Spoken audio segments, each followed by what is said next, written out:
The heavy stench of cheap ale and unwashed armor clung to this pathetic excuse for a hero. But every scar has a story. His misery wasn't born from laziness, and it certainly wasn't just about running out of hot bath water.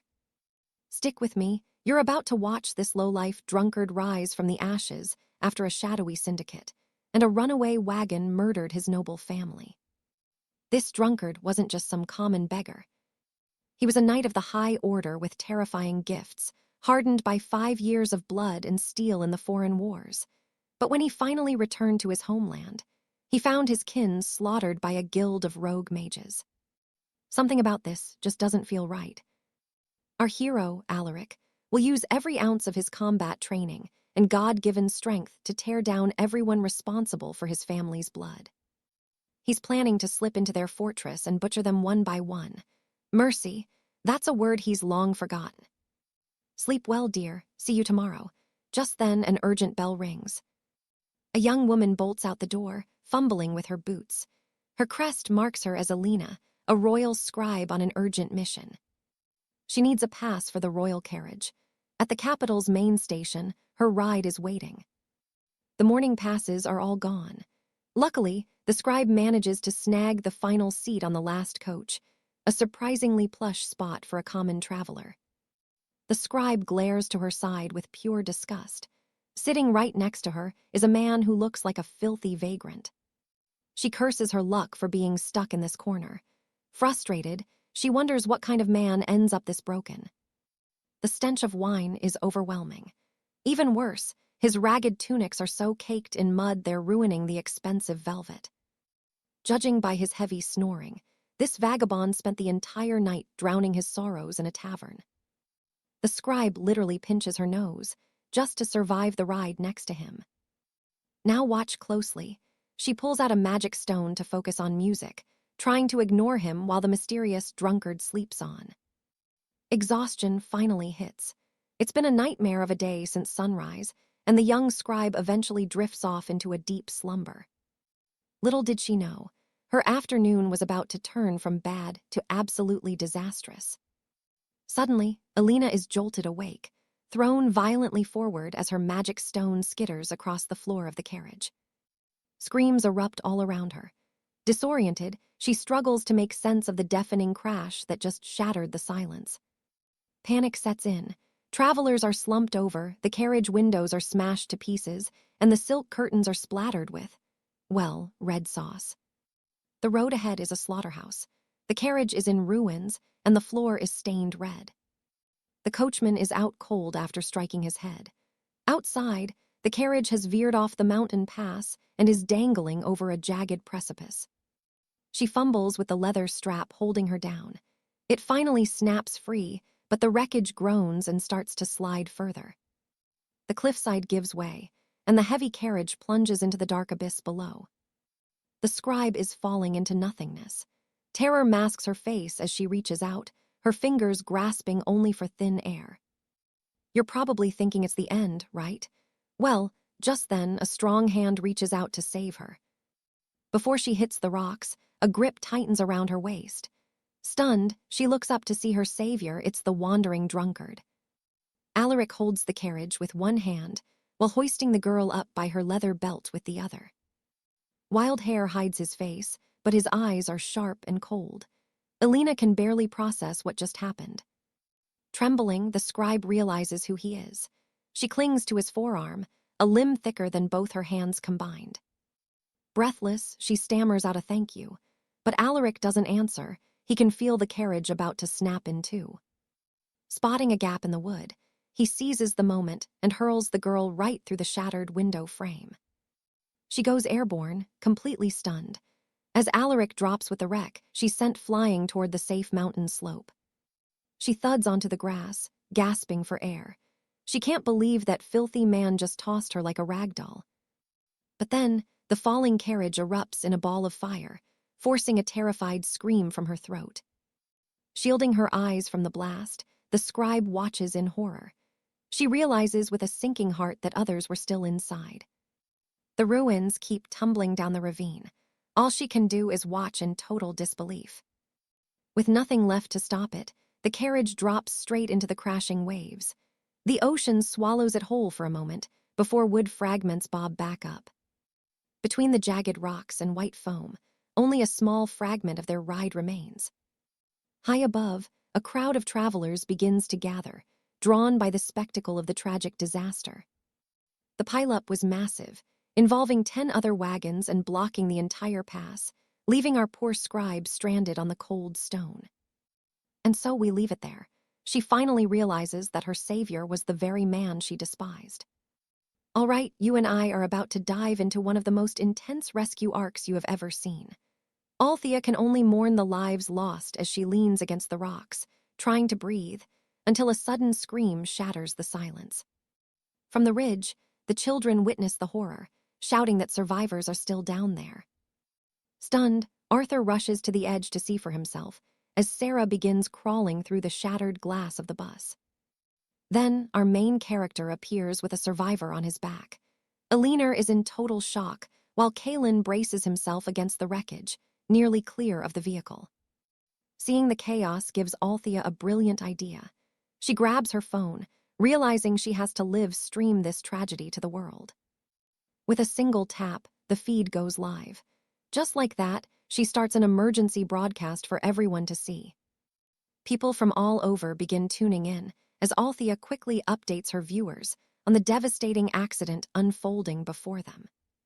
Since she is streaming through her official network channel, the viewer count starts exploding in a matter of seconds.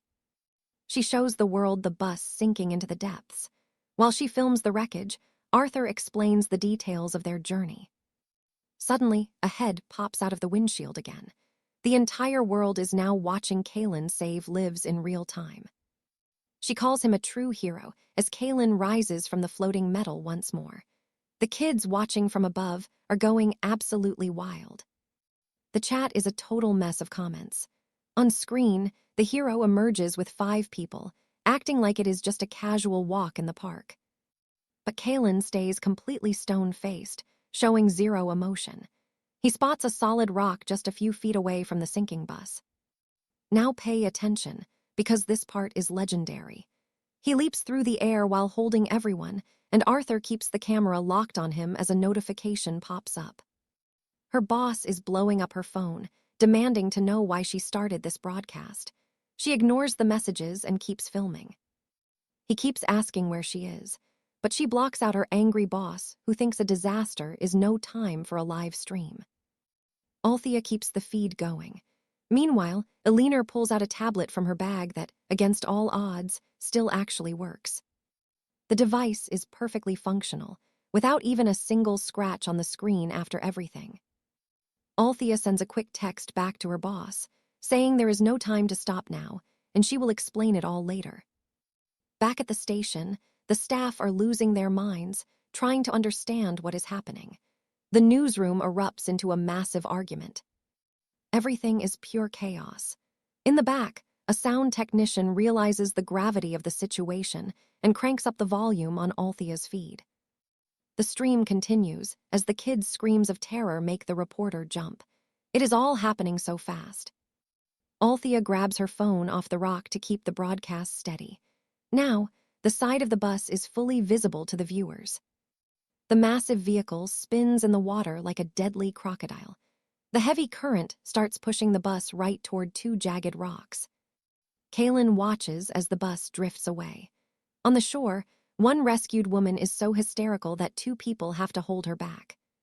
She screams that her young son is still trapped inside, crying out that being saved means nothing if her child is left behind. You and I can feel the tension as the bus vanishes beneath the waves. Kaylin pauses for a heartbeat, calculating his next move. The hero glares at the rain before charging straight into the water. Kaylin dives headfirst into the crushing waves without a second thought. 𝒊𝒕𝒂 finally realizes that this hero is the same mysterious man who saved her life before. Kaylin swims deep toward the sunken bus. Deep underwater, the protagonist opens his eyes. He activates his hidden powers, causing his eyes to glow with an intense light. A faint blue aura fills the interior of the bus. Using his enhanced vision, Kaylin scans the wreckage for the missing boy. He finds the child quickly, lying unconscious among the metal debris. Kalen swims through the ruins to reach him. He grabs a heavy metal bar that has the boy pinned down. Using his incredible strength, the hero tosses the wreckage aside like it is nothing. Kalen pulls the boy free from the danger. Holding him tight, the hero looks down at the child's pale, unconscious face. With the boy in his arms, the protagonist starts swimming out, but the bus keeps sinking deeper into the dangerous abyss. Kalen feels the pressure shifting and looks around at the collapsing metal. He realizes they are both in serious trouble. Glowing with power, he shields the boy as debris from the sinking bus crashes down all around them. Up on the surface, Althea watches the dark water, her heart racing with concern. She keeps the camera rolling, terrified that Kalen might be trapped forever. Suddenly, a bright yellow light erupts from under the waves. Everyone is stunned as a massive explosion rips through the water, sending bus parts flying. The mother watches in pure despair. Tears stream down her face as she fears the worst for her son left in that watery grave. A man has to restrain her as she tries to dive in, begging for her life. But then, against all odds, a hand reaches out from the water. The hero's hand grips a rock with insane strength. In one motion, Kalen pulls himself onto land, still clutching the boy. The mother is paralyzed with relief. She pulls her son into a hug, and by some miracle, the boy starts opening his eyes. So what do you and I take from this? That real heroes don't need praise. Thousands of people watched him do the impossible on that live stream. Stick with me. This mysterious savior is now the talk of the whole realm.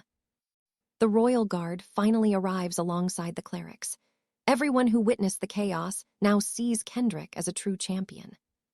Rays of golden sunlight begin to break through the heavy clouds, darkened by the rain. But look closer, because this tragedy was no accident, and we're about to find out why. The public started showing great interest in the disaster, though they didn't yet grasp its true scale. The story hit the morning proclamations, and now the safety of the king's roads is being questioned.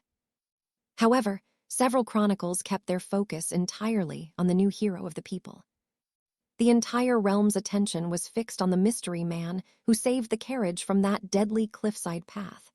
Several days later, inside a grand hall, a scribe was getting chewed out. Inside the high chambers, the Lord's lecture continued on. Elara listened to her lord complain about the reckless reporting. She was surprised to see how much her co-workers actually cared. The chief scribe told her that everyone was extremely anxious because she had been caught in the middle of the wreck. Elara is moved when she hears from her superior that everything is fine now since she's safe and sound. However, the young scribe couldn't escape having to write a formal letter of apology for her actions. Just as Elara was about to leave, her lord made it clear she only escaped with a letter because the report was a massive success. After being sent back to her desk, the scribe began to wonder if the mysterious hero was doing okay. She had even asked the clerics about the man, but he had vanished without leaving a single trace. Assigned to find the capital's anonymous hero, Elara was determined to thank him and land a rare interview with her savior. Elsewhere, our hero was busy with other matters. Kendrick was speaking with a man named Herman. Herman answered the call saying he didn't expect a message from the kingdom's new favorite champion. The champion cut him off, telling him to stop with the silly nicknames. Herman asked if he could use Sir Kendrick instead. Kendrick, losing his patience, replied that he didn't come to chat. The man on the other end laughed, saying he was only joking, before asking what the hero needed. Kendrick informed him he was looking for someone. Another day begins in the great capital city. On the stone walls, a new poster announces the search for the mysterious champion of the people. The parchment taped to the wall shows a sketch of the protagonist at the scene where he rescued the carriage passengers. Inside the guild, it's total chaos. Magic mirrors are buzzing with false claims about who the hero really is. Sitting down, Elara regrets starting the search for the mystery man. The scribe reflects on the many fake stories circulating. Various people across the realm are now dressing up and pretending to be the people's champion. Wait, you see that? a sudden message that might lead right to our man. The woman hurriedly announces she needs to leave the office for a moment, grabbing her cloak, and rushes out. Her fellow scribes wonder where she's going at a time when everyone is so busy. One colleague tries to call out to her, but she's already gone. A white carriage speeds across the capital city. The vehicle speeds down a lonely road. Inside, 𝒊𝒂𝒂𝒂𝒂 is busy with a magical sending. She says she's the one who received the missive earlier and continues driving toward the outskirts. A sign indicates the churchyard is ahead. The carriage is now stopped. The sketch shows our sought-after hero sitting by a gravestone with several flagons of wine. The man who took the sketch identifies himself as Arthur Ainsley. Arthur had been at the churchyard a few months ago when the man in strange clothes appeared beside a grave. The scribe reports that after making an offering, the man bought a lot of alcohol. 𝒊𝒂𝒂𝒂𝒂 goes to the stone where he was seen. The woman closely inspects the site. While checking her notes, the scribe remembers that the informant said the grave was made in June. 𝒊𝒂𝒂𝒂𝒂 recalls the strong smell of wine coming from the man who had been sitting beside her, along with the thick mud on his trousers and boots. The scribe feels regret, realizing the man beside her wasn't a beggar, but a noble youth in mourning. Turning to Arthur, she asks who owns the grave. Determined to find the champion, 𝒊𝒂𝒂𝒂𝒂 also asks who is responsible for this family's lineage. Even the royal heralds announce the search for the people's champion. The vibrant city is now filled with posters looking for the mysterious savior. Despite all the publicity, Kendrick walks unnoticed through the streets, now wearing simple commoner clothes. That's our stopping point. Trust me, you'll want to see his next move. All right, you and I are about to watch Arthur take on an underworld empire. He worries his powers were spotted, especially since his body is not at peak strength yet. 𝒊𝒂𝒂𝒂𝒂𝒂 set a clever trap for the mercenaries. Our main character decided this was the safest path. After scouting, the young knight discovered that the Dark Guild had a very wealthy noble sponsor. With a specific lord in mind, Arthur crafted the perfect excuse to make the assassins come hunting for him. The young man had a very clear objective in attracting the attention of these criminals. If the guild came looking for him, he might find clues about the location of Lady 𝒊𝒂𝒂𝒂𝒂. Arthur walks casually through a familiar village square. A scream for help startles our hero. Arthur looks around wildly before stopping, his eyes locking onto a figure in the distance. Smirking, Arthur speaks to himself, thanking the heavens for letting him find this hideout so easily. In a dark alley, several shady men in fine tunics are gathered. The mercenaries loiter by the gate, some drinking, others gossiping. Further off, a group of arrogant squires is gathered near a golden carriage. One asks the other how last night's masquerade went. Another replies he sold a girl because she bored him. On the ground lie forbidden herbs and suspicious little satchels of dark powder. Some nobles indulged so hard they look completely drained. Inside the backseat of a nearby carriage, a young maiden lies unconscious. She wakes up and hears their cruel talk. A sharp-faced squire tells her they have plenty of fun with commoner girls like her. The squire grabs her face and brings a cursed smoke gem close, sneering that this dark magic won't be free. The girl shuts her eyes in terror. Before he can force the gem on her, the thug is startled by a buddy shouting. Now pay attention here. A lone traveler with his hands in his pockets is walking straight into the lion's den. Our boy, Arthur, scans the lowlifes around him. The mercenaries are arrogant, looking at the young man like he is a total fool. From a distance, the squire is still gripping the maiden's face while watching the strange scene unfold. Arthur smiles at the men and calls them garbage. The hero approaches, telling the scumbags they are just piles of filth who cannot control themselves. Facing an enraged mercenary head-on, Arthur declares that everyone standing there is nothing but a spineless coward. The brute loses his temper completely. He swings a heavy fist at Arthur's face with every bit of his strength. Wanting to teach the boy a lesson, the man rains down a flurry of punches one after another. The thugs watching from the shadows laugh at the sight of the kid getting beaten. Since Arthur did not fight back, the attacker mocks him. Unharmed, the hero catches the man's fist in midair. The young man begins applying pressure while crushing the guy's hand. The brute screams in agony as if his bones are being turned to dust. All around them, the mercenaries grow nervous at the situation. Another thug tries to stab Arthur from behind with a hidden blade. Our main character shifts his stance instantly and kicks the second man right where it hurts. The guy drops, paralyzed with intense pain. From the force of the kick, the mercenary slams against the stone wall like a rag doll. He collapses to the ground, already completely unconscious. Arthur looks around to see who wants to be next.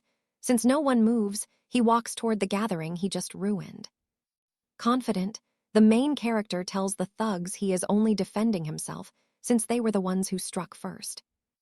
Getting no answer, our hero asks again if they understand that this bloodbath is happening because of their own choices. I know what you're thinking. A mob against one knight? Well, watch how Arthur handles this entire pack of cowards. Arthur is actually thrilled by their initiative. This was the plan. The first man lunges forward, ready to strike with a wild punch. Arthur ducks the blow, and the guy stumbles past him. The hero grabs his head and slams it hard onto the cobblestones. A second mercenary strikes from behind with a silver dagger. Without any difficulty, the young knight dodges the lethal attack. Everything happens in a blur. Arthur slaps the man across the face and sends him flying through the air. The guy rolls like a log and knocks down the other thugs like a strike. The wealthy squires realize something weird is happening. You can clearly see a total massacre occurring across the dark, moonlit street. One boy turns to a massive, scarred executioner and begs him to handle the situation. The monstrous brute grunts and says he is on it. The beast walks forward, thinking he finally has a real challenge. But when the monstrous brute actually arrives, he is completely shocked. At the mysterious traveler's feet lies the very last fallen goon.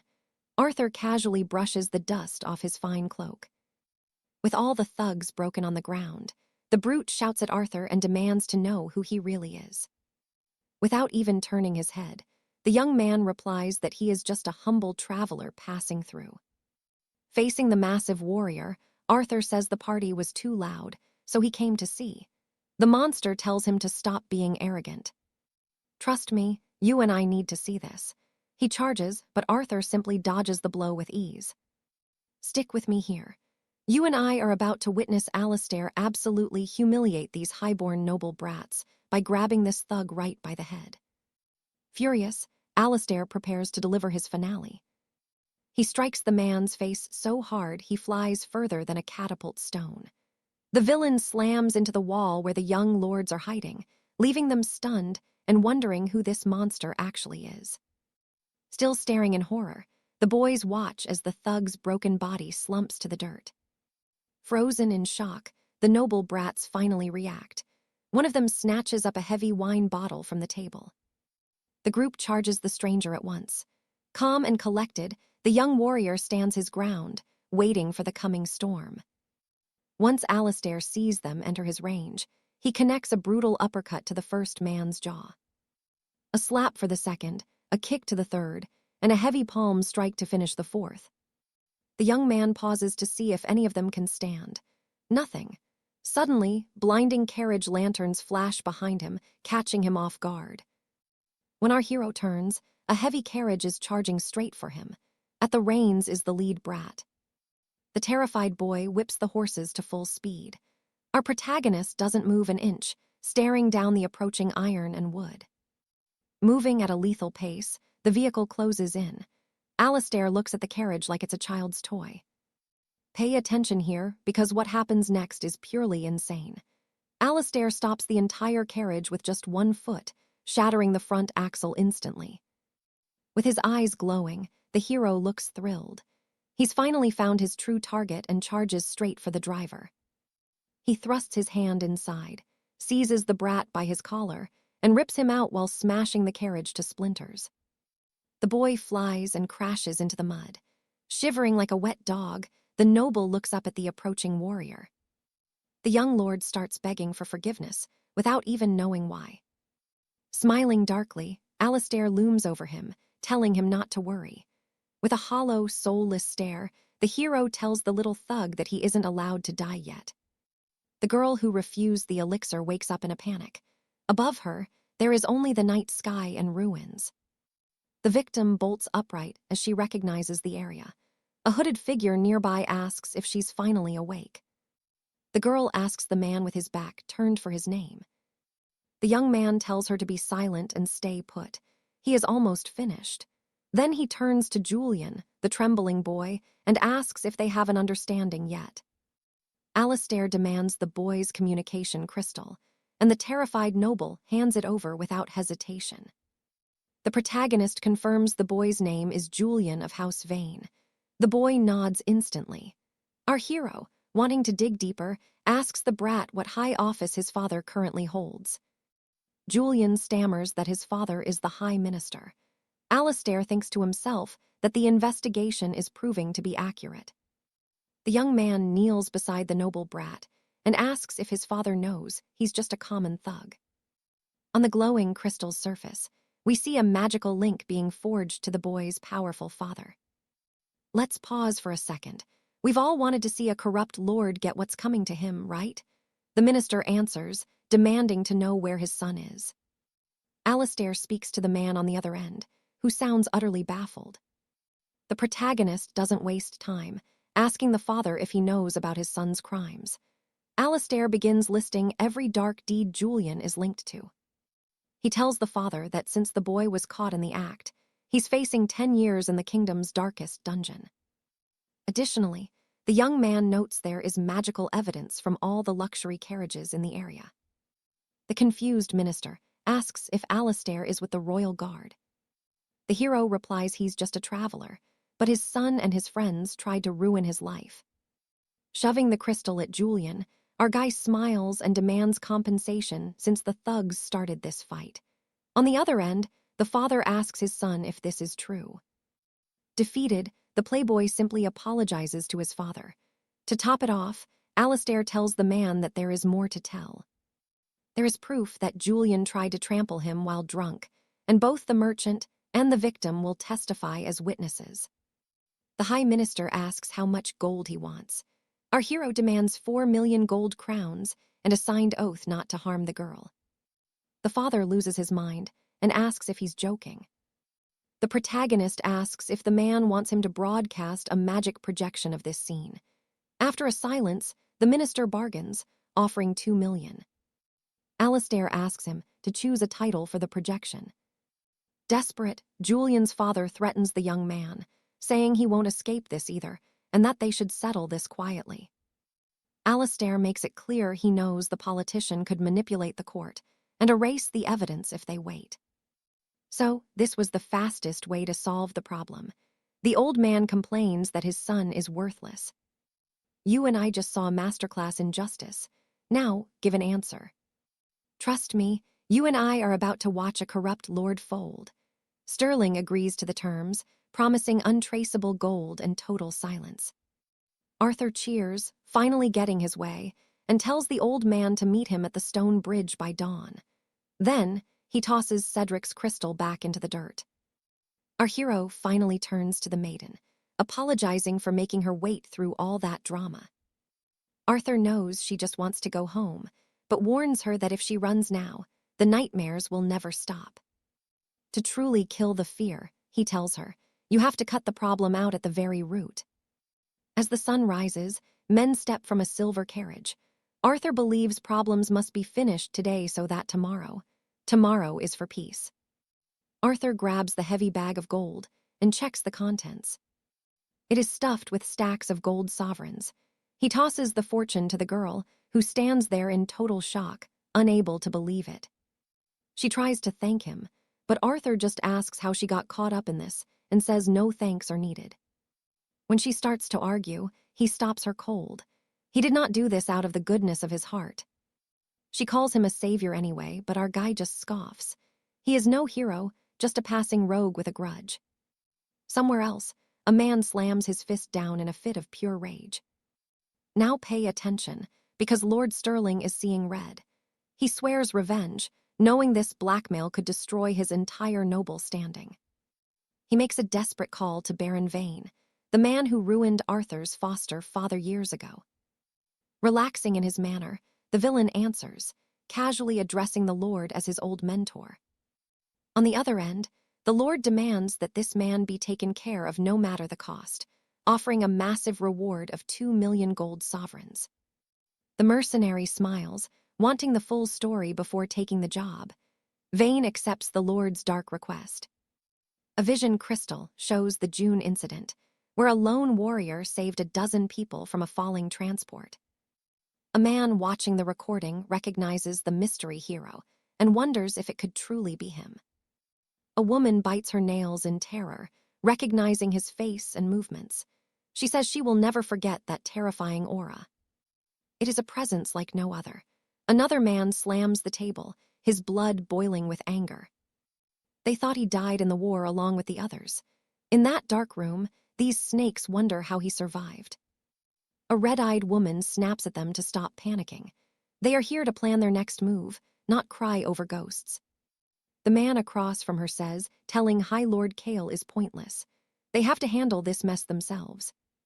The woman demands attention, asking the man in the white suit why he is still messing with his communication crystal. He hangs up, mentioning he already sent a group of thugs to the home of Earl Midas. Baron Vane laughs, saying it seems the old lord's son got tangled up with the wrong crowd of delinquents.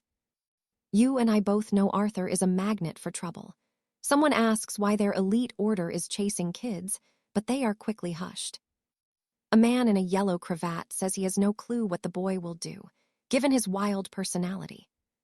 He might just kick down their front door, but the nervous girl says he is not that stupid or that reckless. She suspects the young warrior is currently out there gathering a force of incredibly powerful allies.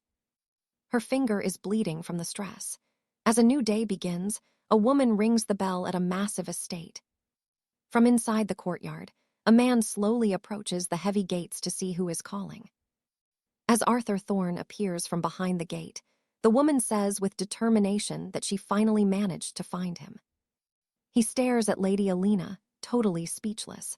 Arthur asks how she found this place, and she admits she has been here several times before. Looking cool as ever, he leans against the gate and tells her he is not interested in giving any interviews. Alina quickly waves it off, telling him that an interview is not the reason she came all this way. Looking him straight in the eyes, she explains that she simply wanted to give him a genuine thank you. After a long, awkward silence, Arthur just stands there looking completely embarrassed by the gratitude. The reporter asks to borrow his communication crystal, snatching it right out of his hand before he can say no. She starts poking at it, asking why he saved her life but did not leave a way to contact him, as if it made sense. Alina stops when she sees something strange. Arthur's communication crystal divides every contact into 3 specific categories. Those he calls, those he answers, and those he ignores. The lady finds his system absolutely bizarre.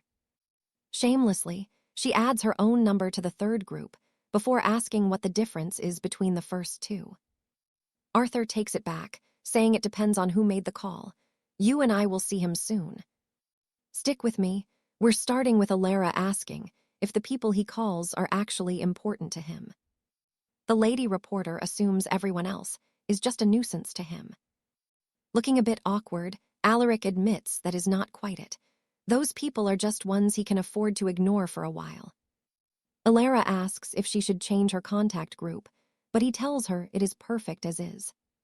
He teases her, saying it would be a mistake to ignore a woman who traveled all this way just for him.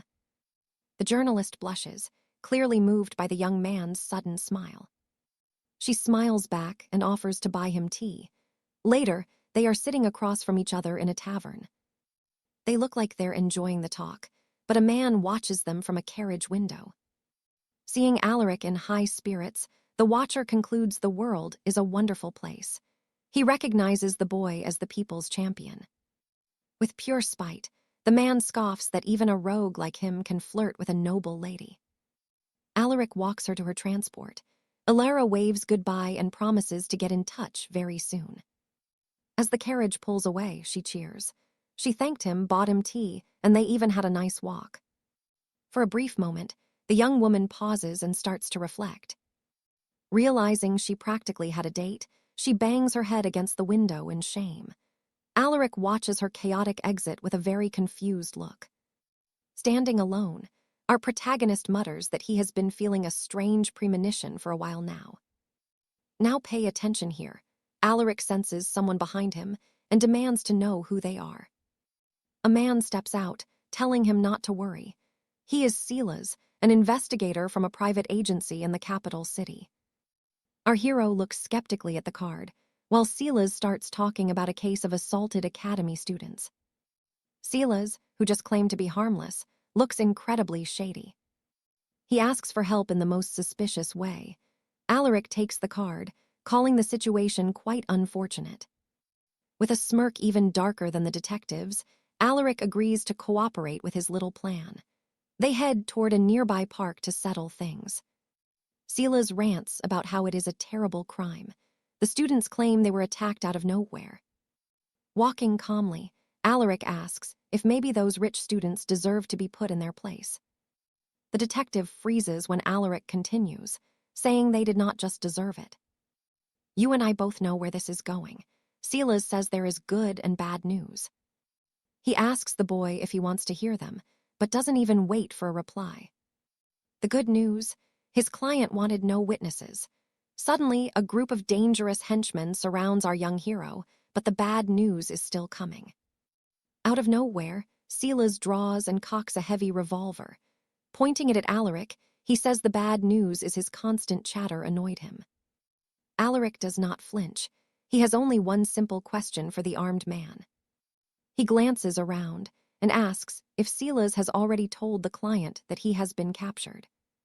One goon says no, because the client won't hear a single word until Alaric is dead and buried. The boy smiles in total satisfaction.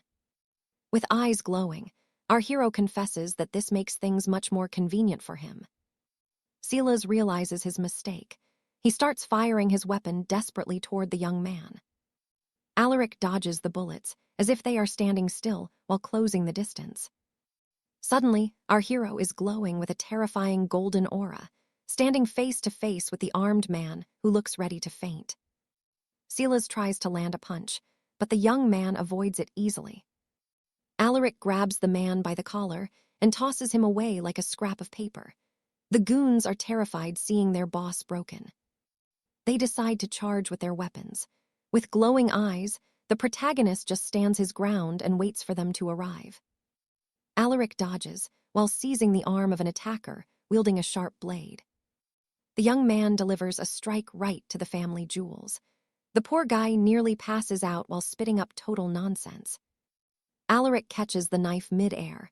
With one swift motion, he prepares to throw it. The blade whistles past the second man's face. The guy is absolutely paralyzed with fear. Henchman number 2 wisely gives up on the spot. Alaric announces he also has news for 𝒊𝒂𝒂𝒓𝒚. Alaric crouches down to pick up the dropped firearm, saying the good news is that he was not planning to kill him today.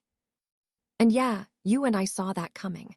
He smiles maliciously, saying he still won't kill him. All right, you and I are diving into a world of noble betrayal and cold-blooded revenge. 1, 2, 3. The countdown begins. By the time the count hits 3, the only thing these mercenaries see is a cold, black steel barrel. Moments later, Sir Alistair is still ruthlessly interrogating the surviving thugs. In a voice that chills the bone, he warns them that stalling is useless. Then, he turns to the second lackey, Thomas, to confirm his name. Without even waiting for a reply, Alistair points his weapon, asking if his ears are suddenly failing him. The young noble's dark glare sends a terrifying, unspoken message. Now watch this part carefully, because our hero doesn't do empty threats. Thomas begs for mercy, but Alistair's finger is already squeezing the trigger fast. The peaceful garden echoes with blood-curdling screams as Thomas is left with only one ear. Blackwood watches his man crumble while babbling nonsense. Suddenly, the fake detective finally starts talking. Cowering on the grass, The man swears he will never show his face in the kingdom again. He tries to buy his life with gold and bribes, but 𝑴𝒊𝒍𝒊𝒕𝒂𝒓𝒚 cuts him off instantly. This was never about the gold, it is personal. 𝑴𝒊𝒍𝒊𝒕𝒂𝒓𝒚 extends his hand, demanding the criminal's communication device. What he really wants is the contact for the person who hired them. The thug panics, begging for any other demand but that. Blackwood offers to double the payment, but our hero just scoffs at the coins. They still don't understand their situation. With eyes filled with terror, the detective asks if 𝑴𝒊𝒍𝒊𝒕𝒂𝒓𝒚 actually knows who the client is. The young man simply steps toward the criminal with a deadly grace. He stops, looking down at him, and reveals he knows about the Council of Seven Peaks. Blackwood is absolutely stunned. He trembles, asking how a mere boy could possibly know that secret. In a final, desperate plea, the henchman claims the council is an enemy no man can face alone. Fighting them is like fighting the entire kingdom. The organization controls every noble house and every politician.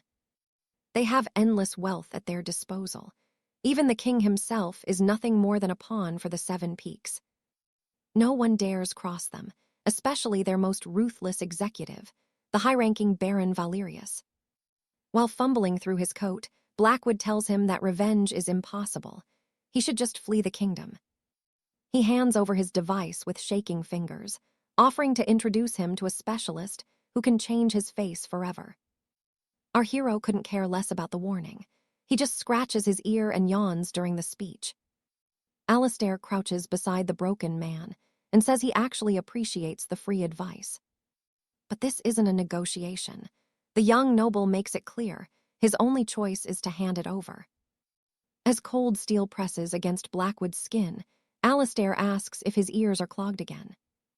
Dragging the barrel slowly across his face, he notes that every thug he meets seems to have hearing problems. Suddenly switching targets, 𝑴𝒊𝒍𝒊𝒕𝒂𝒓𝒚 flashes a sinister grin and asks if maybe his eyesight is the real problem. I know what you're thinking. Is he going to pull that trigger? The criminal asks what he plans to do. The hero's smile turns even more twisted, wondering if he needs to spell out the consequences for the man. The three criminals sprint through the city's dark alleys without stopping to catch their breath. The leader glances back to ensure they aren't being followed. Once he's sure the coast is clear, they finally slow to a stop. The three men finally collapse to rest and catch their breath. Blackwood can't stop obsessing over how that boy stole all his vital information. Thomas suggests they just tell the client the truth. His superior snaps back, asking if the fool has a death wish. The henchman who was knocked cold earlier argues that going back with nothing to show is suicide. Blackwood explains that this district is packed with private spies, making ambushes and street fights very common. The criminals scour the streets until they find a rival agency called the Guild. The leader tells Thomas that his missing ear will be their proof. The others wonder if the Guild will back them up. Confused, the subordinate asks how they will make the lie believable. The detective replies that they will just have to slaughter them all. Survival of the fittest. The weak are stepped on. Only the strong have rights in this world. Meanwhile, 𝑴𝒊𝒍𝒊𝒕𝒂𝒓𝒚 sifts through the stolen device as the sun rises over the capital of 𝑦𝒏𝒂𝒅𝒅. So what do you and I take from this? The doctor is completely baffled by how well he moves despite his condition. Alaric Thorne explains his wasting curse began during his knighthood trials and asks if his health is truly that dire. The master healer gasps, admitting that based on his physical state. He appears to be a man of 60 to 70 winters. Alaric says he is used to being called a walking corpse and asks if he can still wield a heavy blade. The answer is no. The healer warns that if he strikes a foe, his own shattered bones will break long before his enemy's armor does. His left lung is failing, and a chronic breath rot has taken hold. As he sits, Alaric knows the great metamorphosis is nearly complete. His body is rebuilding itself from within, making him appear deathly ill. He specifically chose a sanctum run by the House of Seven Sons, so they would underestimate his true power. Stick with me. We're about to watch our hero set the ultimate trap for his enemies. Deep in the capital's shadow, A steward wearing a golden crest carries a heavy parchment envelope. He reaches his destination and opens the heavy doors, letting light flood the dark room and the masked figures. Two seated lords ask about the missing council members as the meeting finally begins. Lady Seraphina notes Lord Gareth is handling a border skirmish, and Saki's trauma keeps her hidden away. Sir Kazuki is briefing the king on their latest schemes. Seraphina mocks how this alliance feels like a messy court project. A brute beside her grumbles that they're wasting time on one disgraced knight. The steward places the parchment on the table, requesting a discussion regarding the health of Alaric Thorne. The two figures scan the scroll as the steward explains Alaric had a checkup earlier today. Looking at the report, the red-haired lady asks why they're worried about a man on his deathbed. The lord sitting beside her assumes Alaric was broken by the border wars and the carriage accident, but the golden steward insists that is exactly the point, and this is the perfect time to strike. Word has also arrived that Alaric has applied to the Royal Academy. Lady Seraphina smiles, knowing the House of Seven Sons holds absolute sway within those hallowed academy walls. She recalls the many spies she has stationed there. Now keep this in mind. In a world this dangerous, academy duels often end in death. She laughs, wondering if Alaric is actually a sleeper agent for a rival kingdom. Only a jest, she claims, passing the documents back to the table. Lord Julian, the High Justiciar, vows to handle the matter and frame the truth to suit their dark needs. Adds Baron Malachar, master of the kingdom's largest merchant guild. This plot only works if he dies. Their academy connections won't be enough to silence him forever. Lady Alara, the king's chief advisor, promises to enroll several elite mages at the academy to finish the job. Under a blood-red moon, distant court music drifts through the air. A sending stone begins to glow, and Alaric reaches out to receive a message from his informant, Hermes. The young rogue sounds suspiciously cheerful on the other end. Hermes mocks the famous hero of 𝒊𝒍𝒊𝒕𝒂𝒓𝒚, but Alaric tells him to quit stalling and say what he knows about Lady Alina's case. You saw that reaction, right? Hermes acts offended, but he's about to drop a secret that changes everything. Hermes mentions a specific contact within Alaric's network. He sends the location of Lady Adeline, who holds the key. Alaric asks with sudden fear if she is in danger. Hermes replies she is still in the kingdom, but in a prison harder to reach than any foreign land. Speaking in riddles, the rogue says she is close yet hidden, though Alaric might find her easily. With a massive headache, the hero demands he just speak the plain truth. Hermes finally reveals the truth. She has been captured by the House of Seven Sons. Alaric freezes as his heart sinks. It feels as if the very ground has vanished beneath his feet. The hero takes off sprinting, leaving the glowing stone behind as the call continues. Hermes mutters that the boy should run until he drops. Alaric is consumed by a cold, burning fury. Our hero races like a demon through the streets of 𝒊𝒍𝒊𝒕𝒂𝒓𝒚 to save Lady Adeline. So what do you and I think? When a legend breaks, the world should start running. Dropping his glass in shock, the man listens closely to the call. Lord Julian asks Duke Sterling why he needs more knights, since his own garrison is already empty. The noble uses a ruthless example. He wants to hire the very guards protecting the person on the phone. And if that person were to perish in a tragic accident, well, they wouldn't need protectors anymore. All right, stick with me here, because this power struggle is about to get bloody. Duke Sterling hangs up before Julian can even respond, leaving the Lord fuming at his own desk. Every time, Julian remembers the little brat who escaped his grasp years ago. He gets a chill down his spine. To make matters worse, the boy they thought was dead has resurfaced. The Lord paces his chambers like a caged beast. Julian grabs a bottle of fine wine, ranting about how these constant obstacles keep ruining his perfect plans. He hurls the drink at a captive woman, screaming that even his best fixers are completely useless at their jobs. With a cold, empty stare, he tells her he should just cut her tongue out. The poor woman only trembles, keeping her head low. Apologizing for the intrusion, A messenger informs Julian that the 7-star council needs an audience with him immediately. The man says, "I will be right there." He then orders his men to keep an eye on the woman and move her to a dungeon. Now watch this part closely, because things are about to kick off. 2 guards shove her into a carriage while a third, smoking a pipe, grumbles that everything would have been fine if she just stayed as bait. A young man interrupts the scene, casually asking what these thugs think they're doing. The girl in red immediately recognizes our hero, Arthur. The guard just sneers, asking who the heck this brat is. Arthur thinks for a second before answering, but just tells them he's a wandering rogue passing through. The thug actually laughs right in his face. He asks if Arthur is drunk or just stupid. As the goon reaches out to shove him away, Arthur's fist is already flying toward him. The men holding the woman only feel a sudden gust of wind against their necks as something blurs past them at high speed. The smoker gets launched across the street. As the dust settles, our hero jokes that the others must be drunk, too. Looking at the unconscious body he just tossed, he claims these criminals must have drank until they passed out cold. Arthur looks at the other two and says that before blacking out, they sure cause a lot of trouble. One henchman finally loses his patience. The man in the leather vest charges at Arthur. In the blink of an eye, he's face to face with his opponent. You and I both know what's coming next, pure carnage. The criminal has no idea that Arthur is a master of combat, dodging every single strike. Our hero catches the man's head like a leather ball, slamming him into the side of the carriage.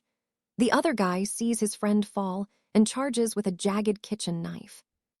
Arthur grabs the knife, wielding Thug by the hair, spins him around in a circle, and smashes his face right into the hard wood. Arthur remarks that the man's drunken habits must be awful to fall face first like that, especially since it's such an expensive carriage. The young man lifts the thug by his hair and asks if he agrees, but the guy is already seeing stars and drifting into another dimension. Our protagonist tells the knocked-out criminals that in their pathetic state, they are much better off just staying down. The clever girl who had hidden herself finally steps out from the shadows. Arthur clears his throat, turning toward the sound of her voice. Through tears, the girl asks if it's too late for them. Arthur takes her hand, apologizing and saying it's all his fault. Alice quickly explains that Arthur's sister, Mary, has already fled across the border to the Kingdom of the North. The boy is caught off guard. She continues, saying she overheard Lord Julian discussing the escape during a secret meeting.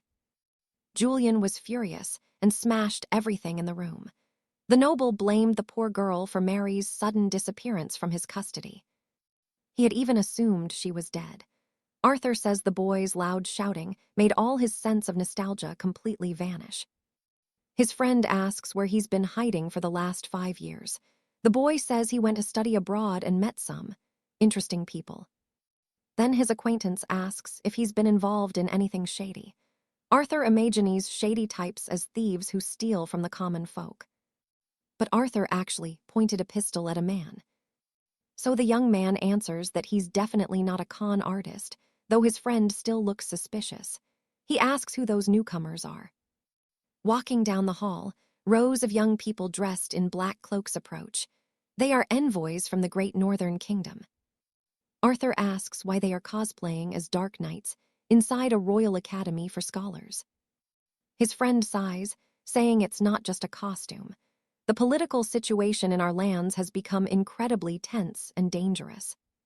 Coal and wood have been replaced by a magical energy called etherium, a substance used to trigger latent powers in gifted people.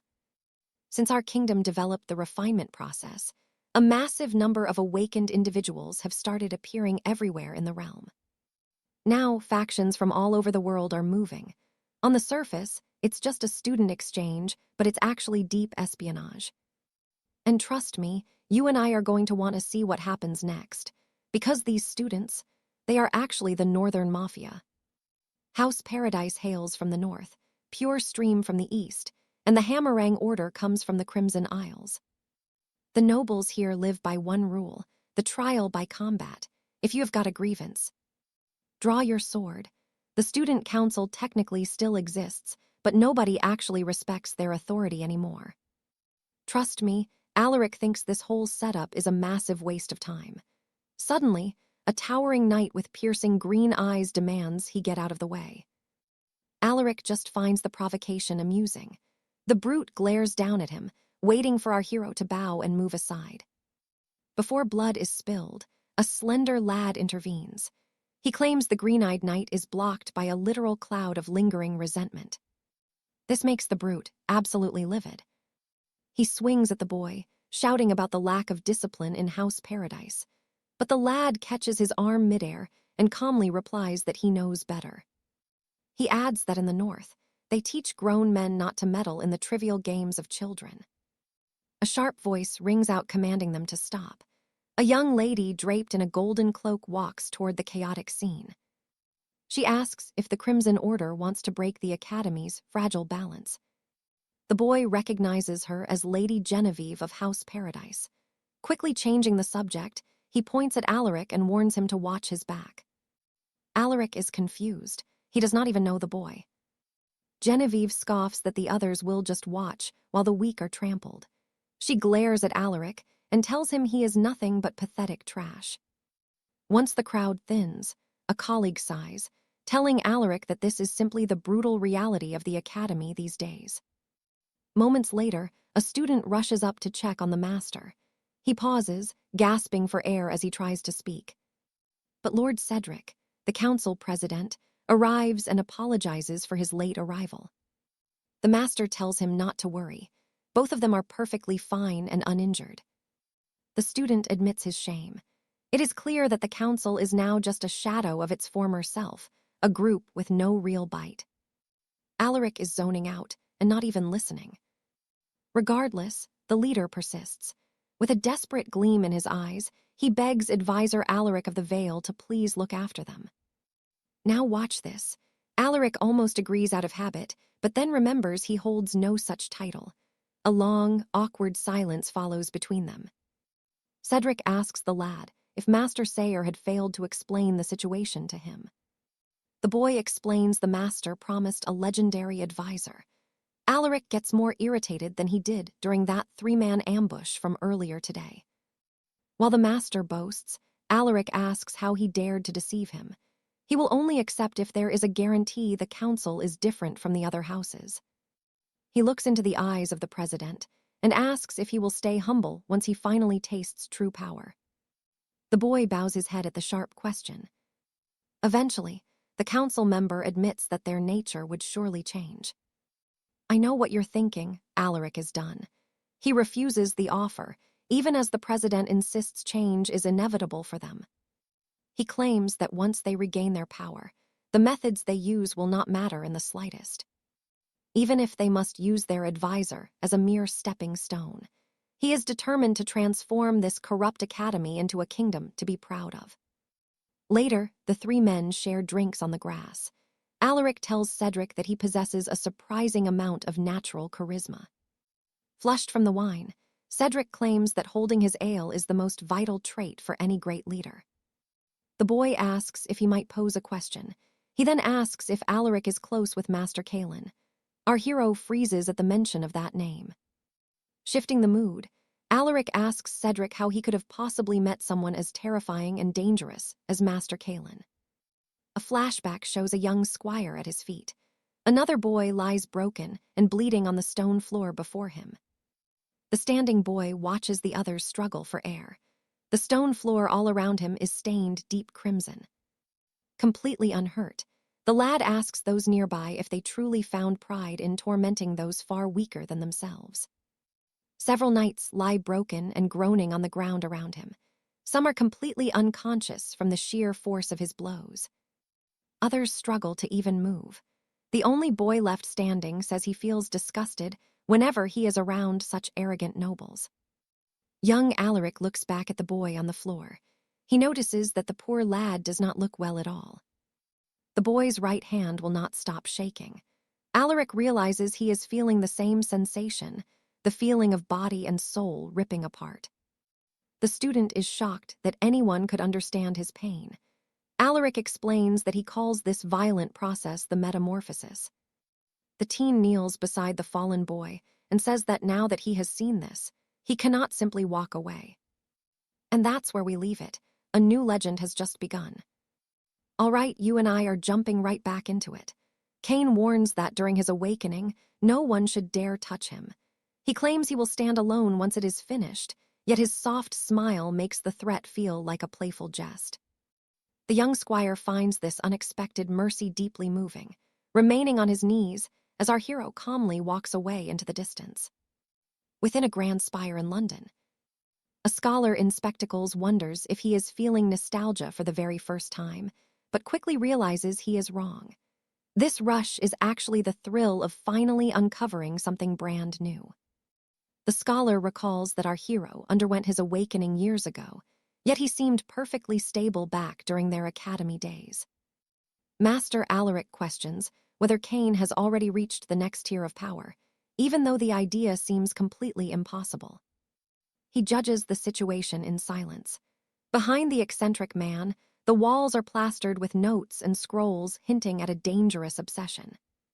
Maps of the kingdom and sketches of various students are pinned everywhere. Now pay attention, because this situation is exceeding all expectations.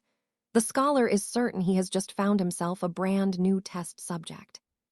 Sunlight filters through the trees as the two walk through the empty academy gardens. Master Alaric asks if Cain is immune to wine, but the boy jokes that it is the teacher who is simply too weak. The master admits he never expected our hero to actually accept the role of senior advisor to the High Council. He suggests that perhaps Cain just needed a home, or simply hated seeing his allies backed into a corner, but either way, Alaric is just glad he stayed. Cain replies that a simple room was not the reason he accepted the offer, but rather because deep in Yorick's eyes, he could sense true honesty. Recalling how Eris once tried to comfort him, Cain tells the teacher that he can always tell when someone is lying. The boy admits he respects those who remain true to themselves. Alaric sighs, noting that such noble people are rare in this corrupt territory. Someone stops as they draw near. A girl gazes at the scene in complete disbelief. Still mid-sentence, the teacher chokes as the woman calls out Cain's name. Lady Alara, the honest daughter of House Yan, greets him, leaving Alaric completely speechless. Watching the young lady's pure joy at finding our hero. You and I saw that, right? The teacher realizes he just got played. Breaking up their cheerful chat, Alaric grabs Cain and whispers with pure envy that the boy has already found his perfect place in this world. Cain asks the chronicler what brings her to the academy, and she explains she is there to interview the various noble students. Alara reveals rumors that several powerful factions have been gathering massive strength within the academy walls. Without knowing it, the lady is attracting quite a crowd. She tells our hero that because this is such a prestigious institution, she had to investigate the situation herself. Yet, no one has agreed to speak with her yet, and Cain is actually impressed that Alara is still standing in one piece. Sadly, she admits her editor will be furious if she returns with nothing. Cain offers his assistance, which catches the young lady completely off guard. Pointing at Alaric, our hero notes that despite his messy looks, the man is actually a high-ranking member of the faculty. The master realizes there is no escaping this task. Soon, the three of them are walking across the Grand Academy grounds. The chronicler and teacher talk while Cain watches from afar. Alaric explains that every group here has a wealthy benefactor, except for one lone faction. House 𝒂𝒊𝒕𝒂𝒓𝒚 is the only exception. Their members never stir up trouble, and they lack any outside financial backing. Despite having zero influence, people respect that house because they are honorable and maintain a stellar reputation. The master credits their success to their mysterious leader and warns the lady not to push her luck with more interviews. Alara is shocked because she already received formal permission from the Academy Lords. Alaric explains it is not about rules, and since she is a stranger here, he needs to give her some real perspective. He warns that this academy is a place where anything can happen at any moment, and usually when you least expect it. With his warning delivered, the master heads off to his duties, while Alara thanks him for the vital help. Before walking away, the teacher gives Cain a silent salute, though Cain knows the man has completely misinterpreted the whole situation. The lady tells our hero that the teacher seems like a decent soul, and Cain quietly agrees. He then asks what her next move is. 𝒊𝒂𝒂𝒏𝒆𝒅 says she plans to linger a bit longer. Cain tells her she can explore, but under one condition: she must stay by his side. Turning bright red, the young lady begins to melt from sheer embarrassment. 𝒊𝒂𝒂𝒏𝒆𝒅 realizes this is basically a romantic stroll through the gardens and starts imagining an impossible, sugary scene of them playing together. Her daydream is shattered when a man approaches, claiming he heard a chronicler was roaming the grounds and came to see for himself. The man sneers that she is just another shallow woman sucking up to the High Council. Cain steps forward and firmly declares the lady is his guest. Trust me, this guy is just looking for trouble. He only gets angrier seeing a complete stranger walking so freely through his territory. All right, stick with me because Sir Alistair just spotted trouble. He shoves the girl aside before a heavy fist connects. Lady 𝒊𝒂𝒂𝒏𝒆𝒅 screams as chaos erupts. That ponytail thug sneers that the Royal Academy's laws are officially dead and buried. Glaring at the pair, he warns the High Council to stay out of this. But Alistair, he's not having any of that. The silver-haired punk asks if our knight really thinks he can dismantle the entire Crimson Order alone. Cedric says fighting back is useless. He leans into the herald, mocking Alistair for acting like a hero when he should have just folded. But our boy cuts him off right there to set him straight. He explains that resisting implies he's actually trying. He stands tall against the thug while the crowd watches with bated breath. The creep looks confused, so Alistair makes a bold declaration on behalf of the High Council. From this moment on, the Council is at war with the Crimson Order. He ends the threat with a simple "fight me." Our hero mocks the villain, flashing a smirk that says he's already won this mental battle. Over at the main hall, Lord Arthur walks calmly, buried in his ledger. He's busy reviewing his notes on Sir Alistair. The young lord wonders if his gut feeling about the boy being a trustworthy ally is actually right. Arthur still can't decide, opting to just watch from the shadows. Suddenly, a page runs in with some massive news. The council president shifts his focus as the kid starts spilling the tea. Now pay attention, because Arthur nearly collapses when he hears the new advisor just declared war on the Crimson Order. He's totally stunned. Outside, a massive crowd has already gathered. You and I know they're only here to see someone get their teeth kicked in. Lady 𝒊𝒂𝒂𝒏𝒆𝒅 stays back to avoid any stray kicks that weren't meant for her. Meanwhile, the ponytail thug pulls out a massive wooden club that's even bigger than he is. Leveling the weapon at our hero, the thug asks what the prize is if Alistair somehow manages to win. Alistair demands the total disbandment of the Crimson Order.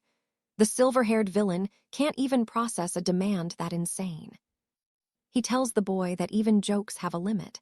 Alistair's response: he's never been more serious in his life. Sensing the council's downfall, the creep sizes up our hero like he's looking at a dead man walking. The thug starts to state his own terms for winning, but he doesn't even get the chance to finish. Unable to get close, Lord Arthur snaps, shouting that Alistair has only been at the academy for one day. Desperate, he yells that our hero doesn't understand the rules of the duel. Baron Hugo, just lounging nearby, finally speaks up. He tells the president to stop the drama. If the kid doesn't know the rules, it's just proof the council is completely unrefined. 𝒊𝒂𝒂𝒏𝒆𝒅 starts panicking as the stakes rise. Arthur blames himself, desperately trying to find a way to stop this madness. Seeing the president's devastated face, Alistair can't just stand there. He walks right up to the boy who's lost all hope. Arthur looks up in pure shock as the hero approaches him. Standing in front of him, Alistair asks if he wasn't the one who wanted peace restored. He tells the president that he'll never reach his goals if he keeps trying to go alone. Arthur admits he knows that better than anyone. That's when our boy lets out a confident, sharp laugh. Alistair is satisfied with the answer and turns back to the ring. Around them, the other knights ask Arthur if he's okay. The committee tries to comfort him, saying they should just exile the advisor before things get even worse for the school. Arthur realizes that would be the logical choice. The boys keep begging him to back out before the blood starts flowing. "You and I need to hear this." The president explains that to achieve the impossible, you have to bet on the impossible. Then he adds that, despite everything, his new advisor is still kind of an idiot. Arthur looks at the slouching warrior and decides to trust him. Back on the field, Alistair asks his opponent where they left off. The insult lands perfectly, and the thug completely loses his cool. The maniac with the club screams that he wants the council's end. Lady Catherine starts cheering for him, demanding he give Alistair a complete and humiliating beatdown.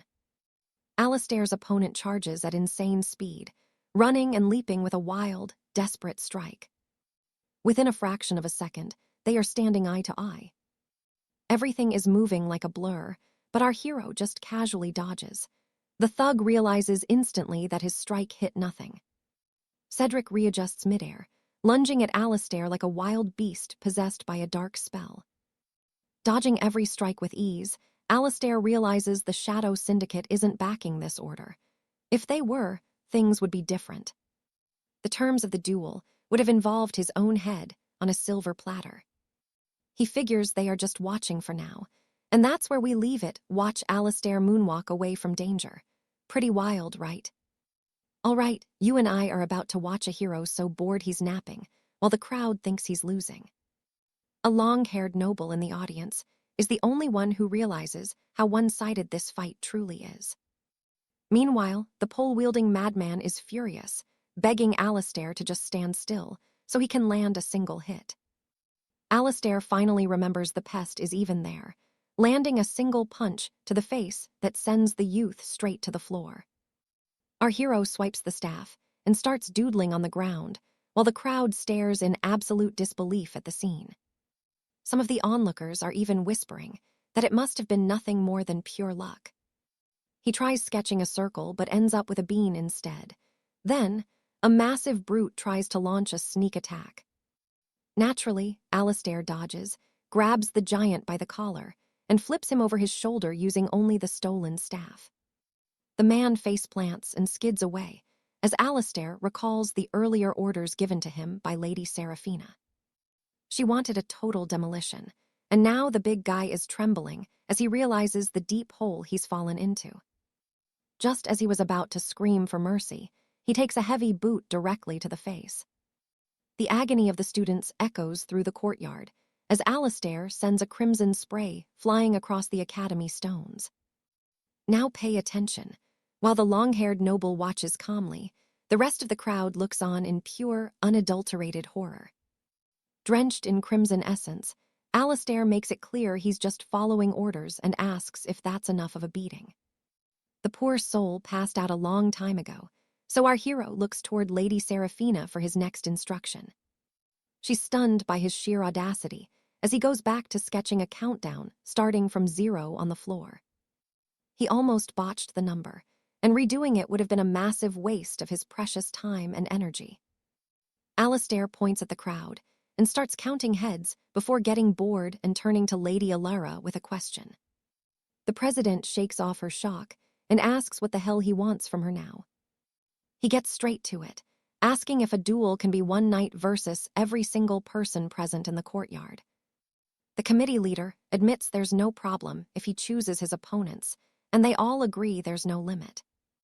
Waving a blood-stained hand, Alistair Vance sighs, saying he's way too lazy to count them all one by one. He turns back to the spectators and invites them to fight, and boy, the entire crowd is absolutely fired up now. A wave of angry attackers begins charging at our hero from every possible direction at the same time. I know what you're thinking. Is he insane? He just taunted the Crimson Ravens to strike at once, and they're charging. They swarm him to crush his arrogance, with the first attacker coming in hot with a high-flying kick. Alistair lets the scrawny knight approach at full force, but the kid quickly realizes he's made a terrible mistake. Our hero catches the leg midair and tells the boy to respect his seniors before crushing his heel with one hand. As the kid screams, the rest of the mob arrives, but 𝑴𝒊𝒍𝒂𝒂𝒊𝒏𝒆𝒅 just drops him and readies his stolen staff. He knocks 5 teeth out of an aerial attacker, then spins forward to kick a student charging like a bull. 3 cowards grab 𝒊𝒍𝒂𝒂𝒊𝒏𝒆𝒅 to pin him down, while another staff wielder drops from above like a hawk on its prey. The bird boy arrives with a scream, and the impact is so sudden that absolutely nobody can see what just happened. A dark aura rises from the chaos as 𝒊𝒍𝒂𝒂𝒊𝒏𝒆𝒅 tosses the boys aside and spins his weapon with one hand. Then, our hero turns into a human whirlwind, sending everyone flying back across the stone floor like autumn leaves. Our hero tells the ungrateful juniors he's a kind senior who wasted his time playing, pausing briefly to whack a student. While that guy is still soaring through the air, 𝒊𝒍𝒂𝒂𝒊𝒏𝒆𝒅 finishes lecturing his ungrateful juniors on how upset he is. He ducks another kick, complaining about their lack of manners before the advisor cracks someone over the head for him. A third staff-wielding maniac parachutes in, making it seem like the members of the Crimson Ravens have endless numbers. The impact of the landing is huge, but the attacker is left in total shock when he looks at 𝒊𝒍𝒂𝒂𝒊𝒏𝒆𝒅. 𝒊𝒍𝒂𝒂𝒊𝒏𝒆𝒅 caught the staff midair like it was a toy, before snapping the wood like a dry, brittle twig. He uses the broken pole to deliver a devastating gut shot, and obviously, that madman goes down for the count. 2 others debating whether to watch their ally get wrecked as 𝒊𝒍𝒂𝒂𝒊𝒏𝒆𝒅 demands better manners from the whole group. The duo finally gathers their courage and charges toward the protagonist with everything they've got left. The first one gets his face rearranged, and the second gets all his wisdom teeth knocked out for absolutely free. And trust me, after calling them all trash, 𝒊𝒍𝒂𝒂𝒊𝒏𝒆𝒅 officially won the day. Wild, right? You and I are about to watch this lone wanderer break the entire kingdom. 𝒊𝒍𝒂𝒂𝒊𝒏𝒆𝒅 is stunned. It turns out Arthur was exactly as dangerous as he claimed during their night at the tavern. They were drinking in silence until Arthur broke it by telling 𝒊𝒍𝒂𝒂𝒊𝒏𝒆𝒅 he was highly recyclable. The boy is clueless, so Alaric explains that Arthur was actually paying the prince a rare compliment. The master explains that if our hero is lightly insulting you, it's actually meant as high praise. The old man asks the boy if he knows what a vagabond is. 𝒊𝒍𝒂𝒂𝒊𝒏𝒆𝒅 doesn't, so the lesson begins. In simple terms, the master says a vagabond never stays in one place. There is no bond between him and the common folk. No matter what help he receives, the wanderer is already used to the harsh life he leads. He continues this way until the end. In the end, it seems they even reject the world they inhabit. Still alone against a world of enemies, this man never gets a single moment of peace. Now pay attention. Arthur turns all that malice and looming misfortune into a weapon to strike back with. Some people try to get close to the wanderer, just to exploit his legendary strength. But Arthur treats the useless ones like the absolute trash they are and tosses them aside. That's his way. Alaric concludes that our hero is built differently than other men. Back in the present, another body falls. It's a free nose job, and that was the legend of Sir Arthur Blackwood. Arthur shakes the last student who charged him, telling the guy to wake up. A broken nose is no excuse. He isn't having it and shakes him harder. Arthur demands the student's identification number. Battered and bruised, the boy still finds the strength to curse. Arthur loses his patience and demands he speak up. When the kid hesitates, Arthur asks if his ears are clogged or if he's just gone deaf. Terrified for his life, the boy raises a trembling finger and starts counting his identification number very slowly. 1, 2, it's like he thought his new nose came with free shipping. 3, 4, 5. Apparently, Cassandra blinked and missed the whole slaughter because she has no clue what just happened. I know what you're thinking. Is Cassandra going to be epic? Nope, she just trips and falls flat on her face in the mud. Cassandra asks 𝒊𝒍𝒂𝒂𝒊𝒏𝒆𝒅 if this was his grand plan, bringing in a mercenary to solve his problems. The prince listens to her accusations with his head held high and a calm look. Then the leader explains that Arthur was once a student here, so his victory is perfectly legal. Humiliated by the mocking stares of the nerds, Cassandra realizes she's lost all control and desperately needs a way to turn this around. Our hero wants to know if he's met the quota to end this little game. But the lady reminds him she has one card left. Cassandra calls for Julian, the long-haired knight who has been watching from the shadows. Full of malice, the girl orders the swordsman to draw his blade and finish this. Julian says he'll handle it. Taking his stance, the knight vows he's at the lady's service. Julian seems excited for a real challenge. Meanwhile, Arthur is busy scratching numbers into the dirt with a stick. His art has definitely improved. Among the pile of defeated bodies, the number 182 stands out. Arthur realizes there's still one miserable soul left to add to his tally. Our hero is just annoyed he has to rewrite the count. Julian says it's time to fight his senior properly. Arthur pretends to believe the lame excuse. Without another word, the knight draws his steel. The swordsman charges with a massive strike. Arthur barely moves, blocking the blade with a wooden staff. Blocked so easily, Julian realizes this man is on a level he can't even imagine. He retreats 5 meters. The knight admits that while Arthur's presence isn't overwhelming, something about him feels completely wrong. Arthur explains it's because Julian is a nobody compared to him. He drops his staff, claiming he's done. Julian says our hero is getting far too cocky, just for beating a handful of weaklings. The knight points his blade at Arthur and tells him to keep up that arrogant attitude. Closing the gap with lightning speed, the opponent strikes. The student promises Arthur he'll rip out his tongue. Trust me, you're going to want to see if this knight survives our hero's next move. All right, you and I are about to watch Alaric finally stop playing nice and exploit every single opening. Alaric lands a devastating blow on the arrogant squire, while effortlessly parrying with his own gauntlets. Julian coughs up blood as the force sends him flying. Midair, he readies his blade to stabilize himself. The steel grinds against stone, slowing his retreat. Julian kneels, panting, while Alaric just watches from afar with total indifference. The knight pauses, desperately trying to comprehend the sheer gap in their power levels. Chained to the bottom of a fresh crater, the boy is absolutely paralyzed by Alaric's godlike strength. Alaric asks if he really expects a break mid-fight. Julian staggers up like an old man with brittle bones, admitting he miscalculated everything. Flaunting his burning aura, the knight confesses he misjudged the council's advisor. Now, the real fight begins. Julian glares at Alaric with hollow, glowing eyes. Crimson sparks erupt, surging directly toward our hero. Now pay attention. Watch as he moves faster than the eye can follow to strike from behind. Julian grips his longsword with deadly grace, convinced his speed is unmatched. He readies a lethal strike that should be physically impossible for Alaric to even track. Wearing a sinister grin, the knight prepares his finishing move. He lunges for Alaric's back, screaming for him to rot in the cold abyss. But Alaric sees everything coming. The resulting impact is absolutely deafening. A crowd of young squires leaving the great hall spots the massive dust cloud. One shouts out, asking what happened, but the other saw nothing but a blur. It was too fast for human eyes. Everyone waits for the smoke to clear, desperate to see the outcome. Julian is frozen in pure horror. Our hero's hands have simply caught the bare blade. Alaric caught the edge with his bare fingers. Julian can't believe he didn't dodge. It is like he is fighting a mere child.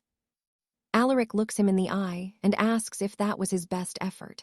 Julian pulls with all his might, but the sword is stuck. Alaric tells the squire he thought they were done playing games and offers a mocking apology. As a senior knight, he says he must accept all invitations, instantly appearing directly behind his foe. The panicked Julian scans the area.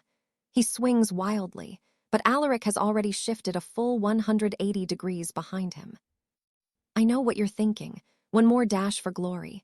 Well, Alaric just taps his wrist and catches him by the throat mid-swing. Alaric hoists the knight off the ground by his neck, coldly watching him struggle for a single breath. The defeated knight finally realizes that this is the end of his journey. Alaric eyes the blade in Julian's hand, deciding to borrow the weapon. The knight's neck is turning a deep shade of purple. Our hero tosses the unconscious knight aside like trash. He glances down at the number he carved into the stone earlier today. Alaric drags the blade with monstrous strength. Under the sheer pressure, the squire's fine steel begins to snap. He successfully carves the rank of 2 into a 3. Disappointed in the low-grade southern iron, Alaric tosses the hilt onto the broken Julian. He mockingly remarks that his lady leader should have invested in much better steel. Speaking of leaders, our hero scans the crowd to find her. Alaric locks eyes with Beatrice, asking if she recalls their pact. The girl looks back in absolute horror. Beatrice realizes her entire order has fallen. The other noble squires are already laughing, treating her like a total failure. The Crimson Order is in ruins. Losing patience, Alaric asks if she has any more pathetic henchmen left to throw at him. Beatrice bites her lip, glaring at him with a fury that leaves her speechless. Alaric waits calmly for the Order's leader to answer. For now, she can only stare back with pure, unadulterated hatred. Word of the battle spreads like wildfire through the Grand Academy grounds. One squire asks where their champion Julian is, only to hear he was dismantled with nothing but bare hands. The noble squires watch Beatrice's back, waiting for her next move. But she stays frozen, listening to the whispers announcing the total collapse of her once great empire. The judging stares around her confirm the living nightmare. The Crimson Order is finished. Beatrice tries to find an escape, but despair takes over as she buries her face in her hands. Peering through her fingers, she curses Alaric for everything, wishing he had never set foot in this kingdom. Alaric, still stained with crimson juice, waits patiently for the lady's final answer. All around, people are whispering and sending urgent messages to their kin. Sir Thomas is shocked by the silence. He expected total chaos to erupt immediately. Rival noble houses are likely already plotting to finish off the Crimson Order, while rethinking their stance against the Sovereign Council. Trust me, we both know they're far too terrified to celebrate. All right, you and I are diving into a story where a legendary noble finally brings order to a corrupt knight academy. Alistair looks at Lord Arthur and asks if he is truly certain about this plan. Lord Arthur worries about placing such a heavy burden on him. Alistair just nods and returns to the business at hand. The young noble stops before Catherine once more, needing to confirm one final detail before moving on. Catherine looks up nervously at the towering man. Alistair asks the woman on the ground if she has a secret benefactor or if this is just simple nepotism. The blunt question catches the girl completely off guard. For a moment she is speechless, but Catherine quickly claims she has no sponsor and owes her power to her family name. Alistair scratches his head and chooses to believe her. Then he shouts to the crowd that he has changed his mind and the Order of Avalon will remain. The students are extremely confused and begin whispering among themselves in the courtyard. But Alistair is not finished. He warns the hyenas who hunt Order members just because they lost a single battle. Any fool who mocks the council or dares to harm an ordinary student will have to face Alistair in a duel. The crowd finally erupts in cheers. It feels like the end of a grand tournament. Regular students celebrate the chance to study in peace. This historic moment at the academy is being recorded for all. Arthur watches in awe. Our hero found a way to restore order without encouraging more cycles of cruel oppression. The president is deeply grateful. The student council has a purpose again. He is thrilled to have Alistair on his side. However, he cannot help but think of the disaster it would have been if Alistair joined a rival faction. Catherine is already smiling and trying to thank him, but Alistair cuts her off before she can speak. The conditions of their agreement have changed. For this to be settled, she must bow and offer a formal apology. Catherine is stunned because what he is asking for is the ultimate sign of submission in their kingdom. Alistair adds that if she is unhappy with those terms, they can settle this with a blade instead. Catherine realizes she is outmatched and asks if that is truly enough. The girl promptly drops to her knees and apologizes for her gang. She lowers her head to the very ground at his feet. 𝑴𝒊𝒍𝒂𝒂𝒓𝒚 tells Catherine never to forget that it was the council president who truly saved her life this day. Trembling on the cold stone ground, the girl agrees to his words. The boy deepens his voice and asks in a commanding tone if she has truly understood his warning. Humiliated and crying in silent rage, she thanks him for sparing her. A few moments of brief peace follow. The advisor is now certain that the order was not the group backed by the 7 crowns. House Crimson is far more suspicious. While Catherine sneaks away, the students dressed in red silk watch our protagonist with very close attention. Now pay attention, because Alistair is about to set a trap for the most dangerous house in school. A warrior with long lavender hair approaches the young noble to protest. Her name is Alara, leader of Pure Stream, and she challenges Alistair to a duel right then and there. Alistair sees a good chance to gather intelligence. He asks what she hopes to gain by winning. Preparing her steel, Alara says if she loses, Pure Stream will obey. Our hero likes those terms and asks his own question. Alara simply does not care. Her only goal is to show the advisor how powerful her faction truly is. Alistair and Alara face each other, preparing for the clash. She makes the first move, drawing her silver blade. The swordswoman charges with speed too fast to track. In a heartbeat, she has already passed through the young noble. Wait, did you see that? She actually grazed him. Trust me, she is the real deal. Even in a country of total chaos, talent like this can still be found among the ruins. Suddenly, Alara decides to surrender. Attacking him was like trying to cut through solid stone, ending the short duel immediately. Our hero jokes that for a royal hairdresser, she did an amazing job.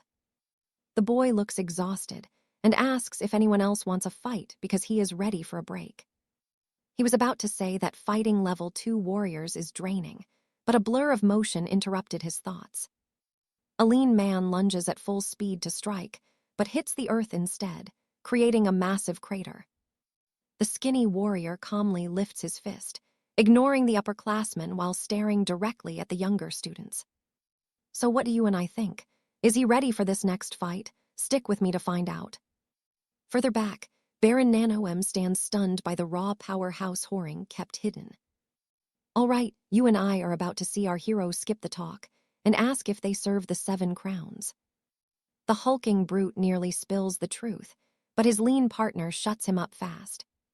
The squire barks at Arthur to stop the nonsense, claiming they are just whoring knights seeking a fair duel. Arthur taps his brow, whispering to the wind that it is over. The lean knight screams back, demanding an explanation. Arthur simply glares. House Oring is finished. Centuries ago, as the first era drew to a close, people gifted with supernatural abilities began appearing throughout the kingdom. These gifted warriors learned to channel and manifest the raw energy swirling within their own souls. By shattering their inner gates, they ascended, leaving mere human limits far behind. They didn't just gain predator senses. Their physical strength became something entirely otherworldly. At the first tier, a knight's prowess was already 4 times greater than any common soldier. But pay attention here.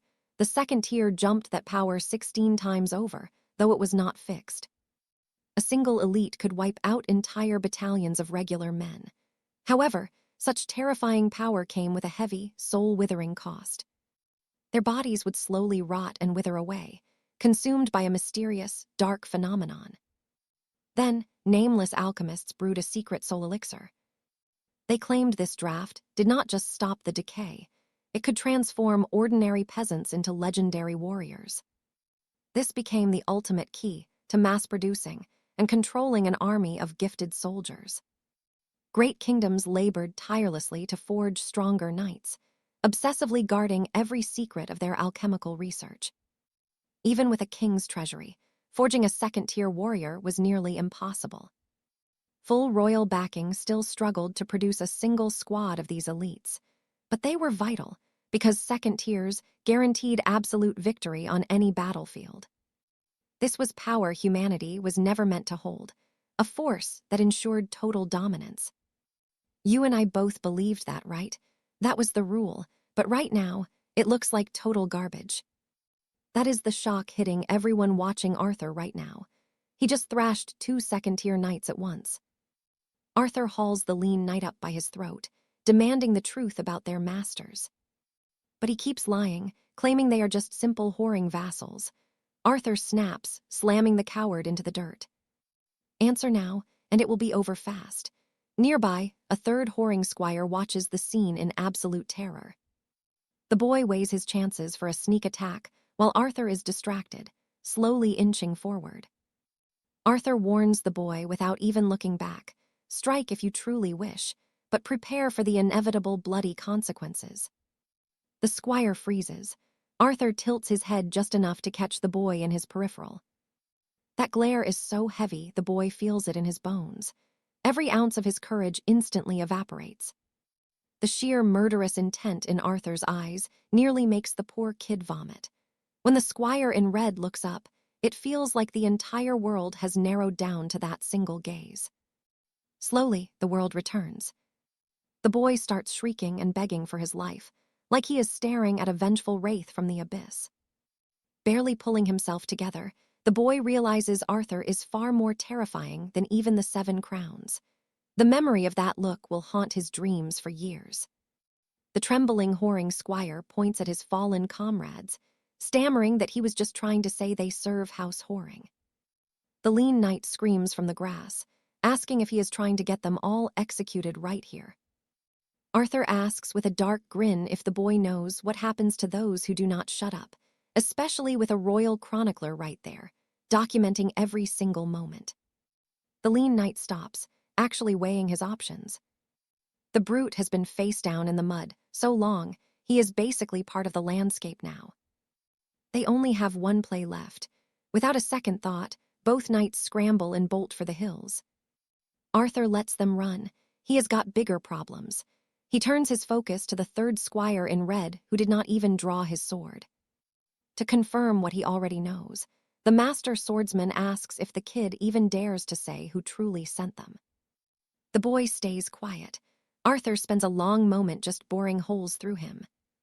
With a heavy sigh, Arthur laments how even the name 7 crowns fills men with such pathetic terror. Arthur claps a hand on the boy's shoulder, praising his wise choice. Otherwise, he would have been turned into a very bloody example. The kid asks the question on our minds: who is Arthur Penhaligon, really? Stick with me, because Alaric isn't playing around. He calls it a simple case of a senior student bullying a junior while 2 Crimson Order spies run for their lives across the academy grounds. Once they reach a deserted alleyway, they finally stop to catch their breath. The scrawny spy asks his partner how Alaric could be such a beast. The larger one insists they must return to their master immediately. Before the skinny one can even agree, he feels a cold touch on his shoulder. In an instant, Alaric's powerful arms snare the fugitives. He demands to know exactly which master they were just talking about. Alaric asks the intruders if they'd like to leave this place with a smile. The skinny spy, still acting tough, warns our hero that his family could be in danger if he interferes. Alaric actually laughs at the pathetic threat and notes how talkative this scrawny guy is. Now pay attention, because Alaric's interrogation method is truly terrifying. He examines the brute's head and wonders if combining their painful screams will finally give him the proper answers he's looking for. Our hero shoves his hand directly into the large man's mouth. The skinny spy loses his attitude instantly, watching in horror as his partner lets out a muffled scream. Alaric rips out 2 of the man's wisdom teeth with his fingers, free of charge. He holds up a 3rd tooth, satisfied that his theory was correct. Then our amateur dentist starts walking toward his next terrified patient. Alaric turns to the scrawny one and asks for a better idea.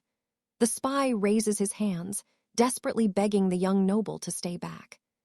He yells for Alaric to stop. Back at the Royal Academy, students are busy gossiping about the chaos that just unfolded. Some wonder where the High Council representative is. A mysterious lady enters with a playful grin. The stunning Vivienne asks if Alaric is still around the grounds. Iris tells the lady that Alaric is busy and asks if something is wrong. Vivienne says she witnessed Alaric's final act of mercy and wants to offer him tea. The reporter is completely lost. Vivienne shuts her down quickly, claiming she knows exactly what the young lord likes. Iris walks through the academy halls. The entire atmosphere has shifted now. The High Council's power is restored, while the Vanguard faction has completely collapsed following their humiliating defeat. So many members fled that the faction barely exists. The House of Hay is now under council supervision, losing all its prestige. Most members of the Silver Tide remained, but their group is now under council command. Iris reported the entire transition at the academy. Let's pause for a second. While Iris becomes the academy's star reporter, Alaric sits alone, realizing the Crimson Order is finally making their move. A young student in a tattered uniform suddenly crashes to the ground nearby. Elena fights alone against 5 men in red. One opponent charges forward with a heavy iron mace. She defends herself with her scabbard. Both warriors use pure force to break the other's guard. The girl wins, sending him flying. Another enemy attacks from her blind spot, but Elena reacts just in time. She uses her scabbard to halt the second man's aggressive charge. Returning to her stance, she grips her blade. Red sparks fly as she activates her hidden aura. Elena begins to draw her sword, but a hand on her shoulder stops her cold. Alaric warns her not to draw her steel on impulse. Elena apologizes and sheathes the blade. Our hero is personally ensuring the academy returns to order. He tells her she's a top 5 fighter. 6 students lie defeated on the ground after training. Elena admits her skill once made her arrogant. She explains that during the coming disaster, a key person is required, and she thought she was it. Alaric becomes very interested in this key. That word keeps surfacing on his journey. Just as he's about to ask for details, someone arrives and interrupts their conversation. Alaric senses trouble approaching. Vivienne has finally found him and invites the hero for tea. Sitting at a garden table, the boy waits as the beautiful lady serves him. He's been avoiding her for days now. She notes that his attempts to hide from her were very obvious. Alaric looks away, clearly annoyed. Staring at the red tea, he explains he's done with politics and asks her point. Vivienne says her only desire is to have a chat. He saved the academy, but Vivienne has other motives. Trust me, you and I should watch this closely. All right, you and I are diving into a world where a mysterious lady finally makes a move on our hero. She describes flowers blooming in spring, cicadas calling in summer, the colors of autumn leaves, and the gentle touch of winter snow. Being near Alistair makes her feel a strange longing even when he is right there. Alara says complex threads of fate tie them together, and she just wants to be close.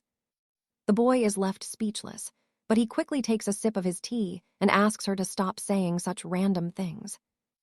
Alistair then watches her with a very skeptical look. Looking at Alara, he reflects on how he feels something similar to her description, especially that sense of nostalgia as if returning home to family. The problem is, instead of feeling familiar, the boy senses an inexplicable strangeness. Watch closely here. When he asks what happens if he hates the tea, Alara replies she will just assume he is lying to her.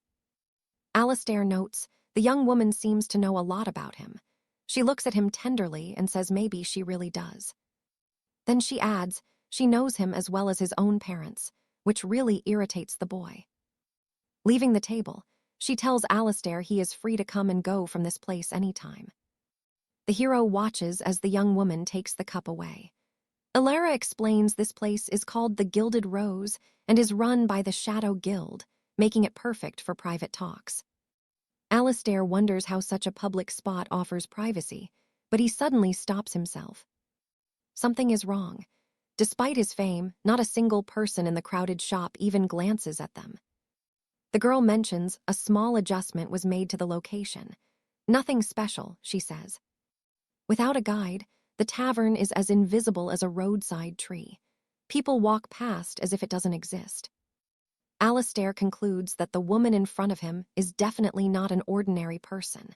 It is hard to say if she is even human at all. Elsewhere in the capital, a powerful man reviews urgent documents that have just come to his attention. Lord Stirling, director of the Royal Security Council, asks if the Iron Hand and Crimson Order were defeated. His subordinate confirms both groups have lost all the influence they once held over the kingdom. The official asks which faction did this, since both groups were backed by very powerful organizations. Hearing it was the work of just one man, Stirling's eyes light up with pure interest. You're thinking the same. Could the Western Empire be involved? The map shows all known magical knights. That is not the case here. The subordinate explains even the Westerners were caught off guard by the power shift at the academy. Stirling concludes a new awakened hero has emerged, and he needs to meet him immediately. The man stands determined to find our hero. Stirling immediately leaves his office and orders a carriage be prepared for his departure right away.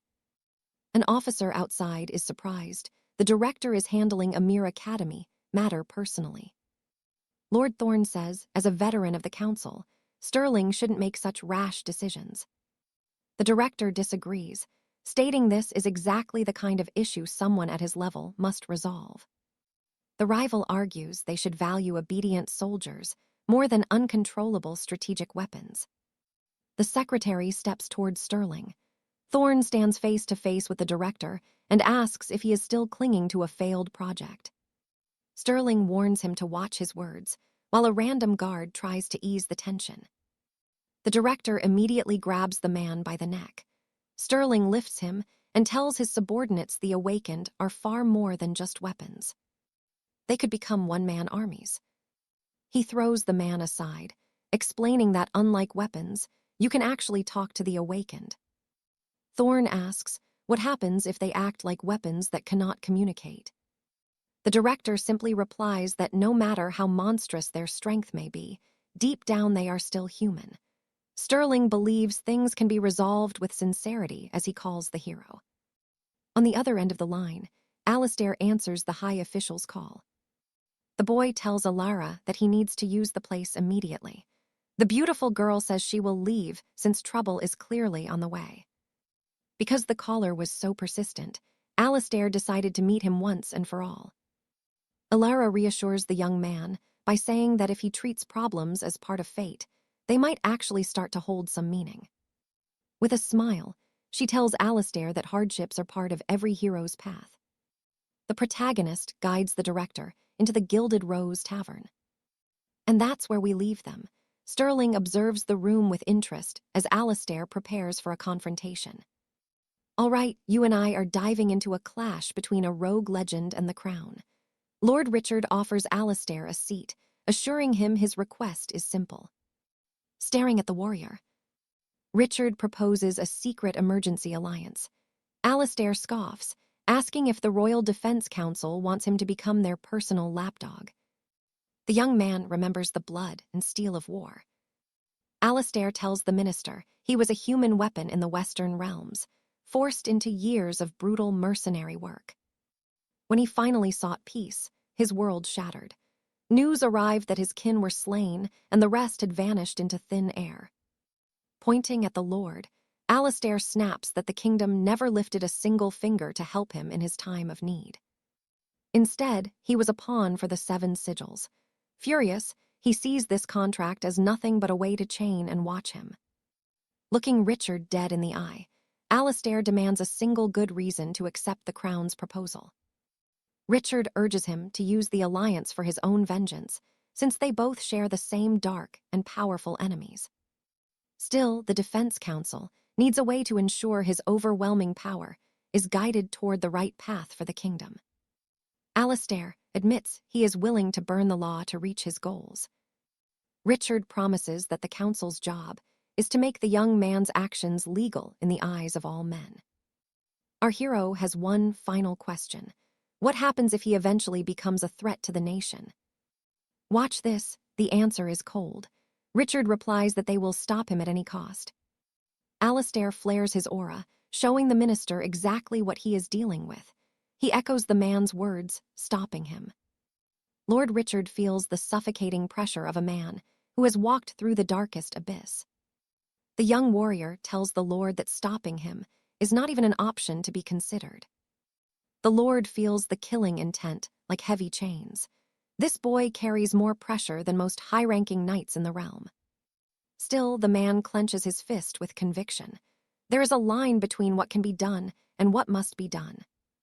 Richard pours every ounce of his strength into resisting the boy's crushing and oppressive presence.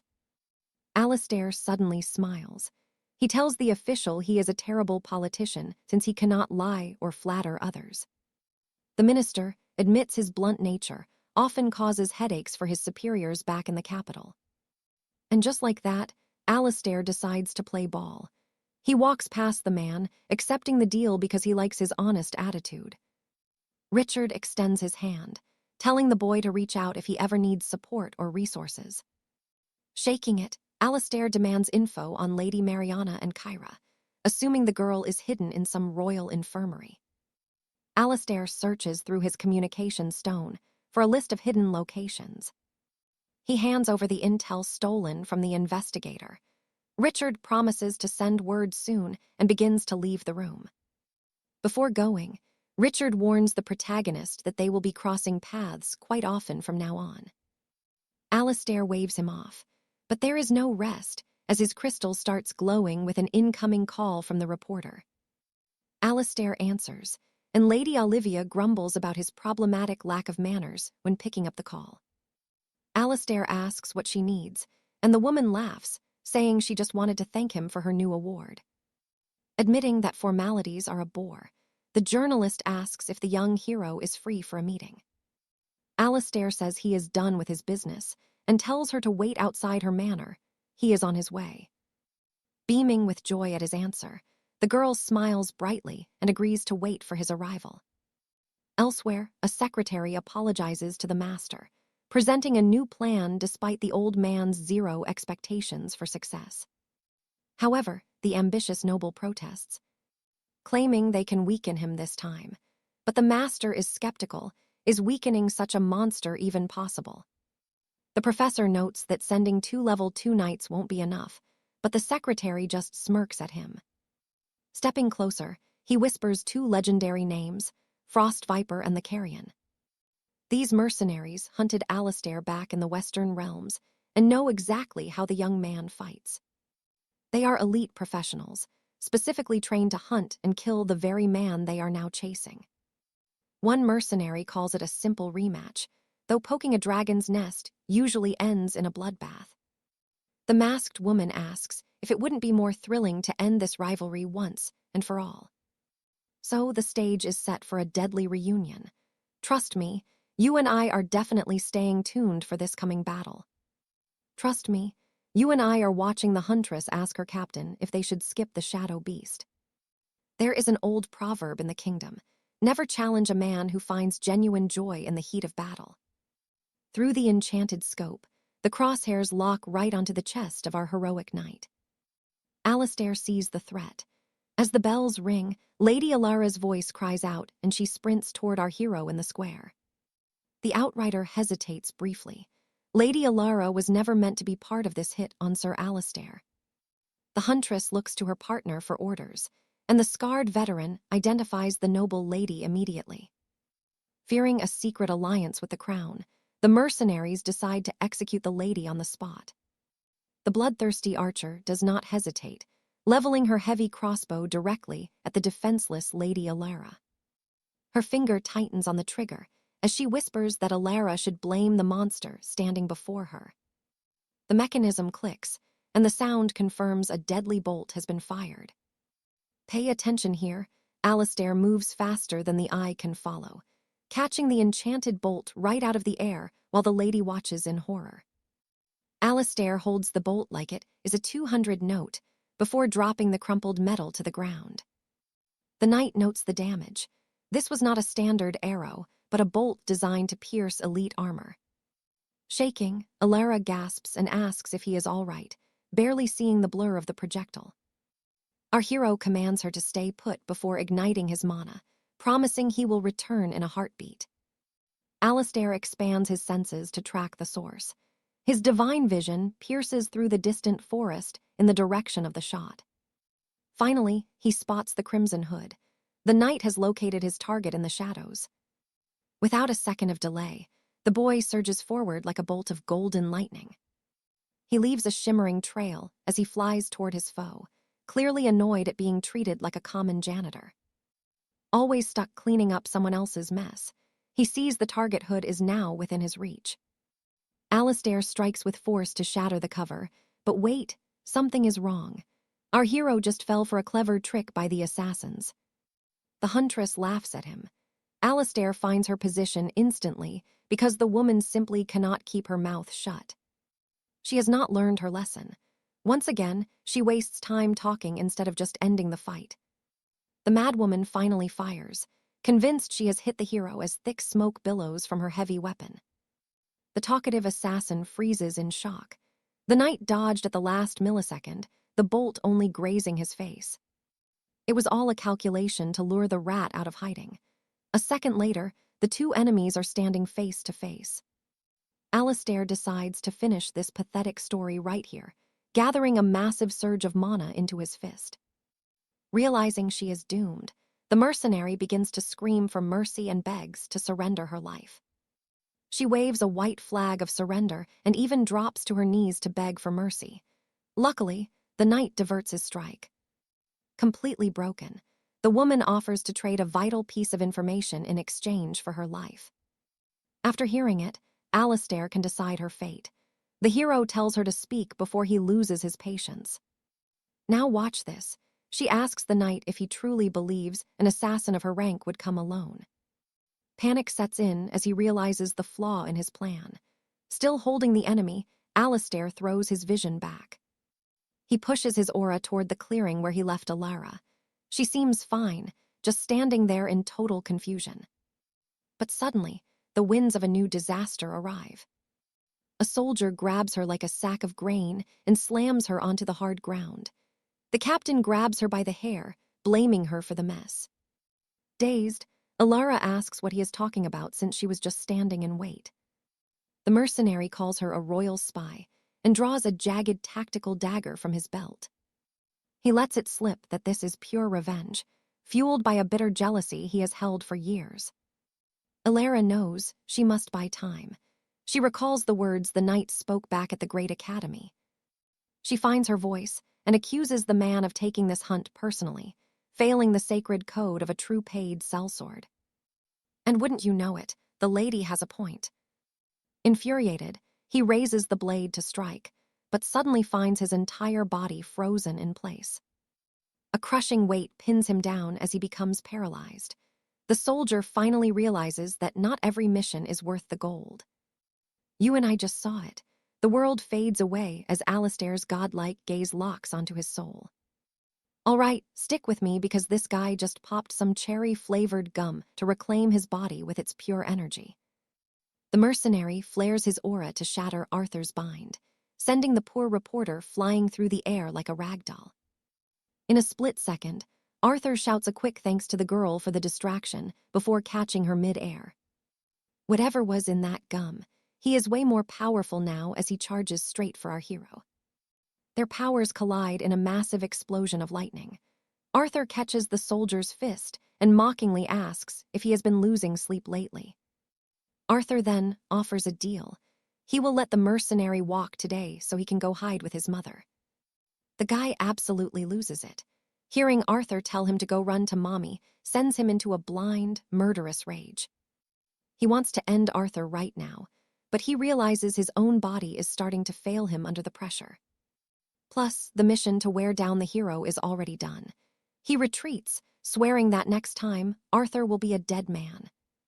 Arthur is actually relieved inside, knowing that a fight to the death right now would have been a massive pain. Our boy tries to send Alina away for her safety, but she insists it is just a scratch and she is fine. From the shadows, the capped mercenary watches them like a total creep. Pay attention, because he is fuming that Arthur somehow got even stronger. The woman laughs at her luck. If she had not surrendered when she did, she would be 6 feet under by now. Arthur tells the crazy woman that he let her partner walk, but warns her not to try anything stupid herself. Throwing her hands up again, She promises that she is a woman of her word. She claims her job is done and she never wants to see Arthur again. After all, even a mercenary like her wants to live a long life. As a parting gift, the strange woman decides to spill a secret. Now Arthur knows his next foe is the infamous Lord Valerius.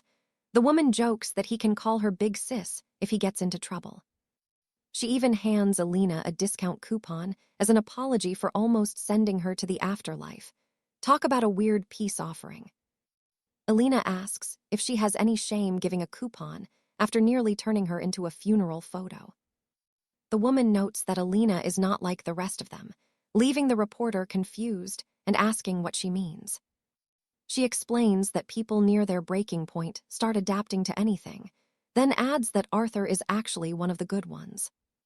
And just like that, she says her goodbyes, hoping she never has to cross paths with this duo ever again. Alina stares at the coupon, wondering what that woman's deal was. When she softly calls out to Arthur, he answers her immediately. While the reporter worries about Arthur's injuries and condition, he tells her flat out that they cannot see each other anymore. Not only did she almost die, but now she is getting rejected. Alina asks if he really thinks she is only sticking around because of her job as a reporter. Before he can even speak, she shouts that she did not track him down just for some news story. Crumpling the coupon, she tells Arthur that this is not just about the drama that looks good on camera. Now I know what you are thinking, but Alina is genuinely inspired by how he stares death in the face. Arthur stays silent. She starts to speak again, but he cuts her off, assuring her that he knows she is not that kind of person. Arthur explains that he is strong enough to handle himself, no matter how dangerous the situation gets. Remembering those he has lost, the boy confesses that in the end, he always ends up being completely alone. He finishes by saying he just does not want to carry that heavy burden of loss anymore. Alina asks if he is pushing her away because she is weak. Shaken, she admits she knows she might eventually become a burden. Then she looks him dead in the eye and tells him that no matter how powerful he becomes, without others to lean on, he will eventually lose his mind. She grabs his hand, having seen this tragic story many times before. Our hero looks visibly pained as he watches the girl desperately try to save the bond they have built. Arthur grips her shoulder, lowers his head, and begs her to just walk away. Alina is speechless, but she finally seems to understand. Even as she starts to walk away, she vows that she will find her way back to him one day. Before disappearing, she looks into his eyes and asks if she is still someone worth coming back for. Arthur watches her in silence as tears well up in his eyes. Alina walks away, hiding her heartbreak behind a fake smile. Arthur watches her disappear on the horizon. He tries to recover from the painful goodbye, but his phone rings the second he finds peace. The caller identity shows that the call is coming directly from the Royal University. Arthur answers with an annoyed sigh, and trust me, you and I are going to want to see what this caller wants. All right, you and I are following Lord Richard as he finds the infirmary where the target once stayed. But just as Alistair asks for the name, he stops and demands to know why Richard said once. Apparently, someone smuggled her out of the infirmary right under the family's nose, and she is gone. Sir Alistair tells the noble to send every available knight to his location as soon as possible. Richard warns the hero that it is far too dangerous to go alone, but our boy shuts him down. The Lord accepts that the knight will follow his own rules. Alistair thinks of 𝒊𝒉𝒂𝒂𝒓𝒚 and her mother. Beaten by the situation, the knight grabs his communicator to call a man he never wanted to owe. Elsewhere, Lady 𝒊𝒉𝒂𝒂𝒓𝒚 is desperately trying to finish a call, but every single attempt goes to voicemail. The lady curses her terrible luck. Just when she finally got her device back, he is out of reach. On the glowing screen, Sir Alistair's name appears. 𝒊𝒉𝒂𝒂𝒓𝒚 gives up, deciding it is better he stays away. This is the only way she can save young Maud and protect the hero from certain death. The young woman trembles as she remembers every single horror she has had to endure lately. She breaks down, crying out for the one who vanished when she needed him most. Someone rattles her door. Adeline looks ahead in pure desperation, terrified of what is about to happen next. Watch closely as the door nearly shatters, until Baron Mordred loses his patience and kicks it wide open. The lady cowers in terror while the criminal demands she reveal herself. She drops to the cold floor. The brute accuses her of not only contacting the knight, but also leaking their secrets to him. Mordred cowardly grabs the girl by her hair. The villain sneers while she struggles in vain to escape. Desperate, she claims he has no proof and is just guessing. Mordred's empty eyes stare into her soul. Standing tall, the man tells the girl she has no idea how hard he worked to rebuild this empire. Mordred confesses that he had to bury his emotions and tolerate weak rules, relying only on his instincts. Now comfortable, the criminal tells Adeline that his judgment is absolute. Trust me, his suspicion was never just a guess. It was a conviction. She asks what comes next. Adeline looks Mordred in the eyes and says if he kills her, then his instincts are truly worthless. The man grows furious that she still has the nerve to speak back. Mordred grits his teeth, remembering how everything would be different if he had stolen the 𝑴𝒊𝒉𝒂𝒂𝒂𝒂 family secret. He vows that she will never underestimate him again. Instant panic floods the young woman. The villain asks who is in charge of kidnapping her mother and orders them to detach Lady Aliner's hand cleanly. Those words were Adeline's greatest fear. She accuses Mordred of breaking his oath to keep Aliner alive. The Baron lights a cigarette, agreeing that was the deal. He even told his men not to let any blood spill. The lady protests, screaming that Mordred's logic is nothing more than a sick game. Mordred tells Adeline that if she keeps whining, he will order the other hand taken as well. Adeline shakes with fury before she finally drops to her knees, begging to take her mother's cruel punishment. Mordred says that for that to happen, she must admit she is nothing but a useless peasant. As if the humiliation was not enough, the villain insists she say those words with real conviction. Mordred laughs while Adeline stammers, eventually repeating the cruel words through her heavy tears. The informant's tears fall one by one onto the stone floor. Mordred continues to mock her suffering. As the man approaches, Adeline remains still. Her mother would have sacrificed her own life to stop this suffering. Mordred reveals he will be merciful since she was so obedient. He signals a guard to change the order. Smiling, the brute says they will take one finger instead of her whole hand. Meanwhile, across the city, a mysterious information broker receives a call from our kingdom's hero. Silas watches Sir Alistair make the call, revealing that he has hacked into every single city camera. The knight asks the spy about Adeline again. This time, he wants the location of her mother. Silas agrees, but reminds our hero that he does not accept gold for this task. And that is where we leave it. Alistair will pay any price to save her. Wild right. All right, stick with me. Silas demands a blood oath from Lord Alistair, warning him not to think of treachery. Alistair asks if he has ever broken his word. Silas admits he hasn't, swearing never to fail such a man. The deal is struck, and a sealed parchment with secrets arrives via a messenger bird. Alistair sees she is nearby. Today, our rogue knight decides the Order of 7 Stars is about to lose its brightest point. Sunset bleeds over the East End slums. Armed sellswords guard the tannery gates while inside, a brute hovers over a lady. Caught in his work, the flayer stops when a desperate whimper breaks the silence.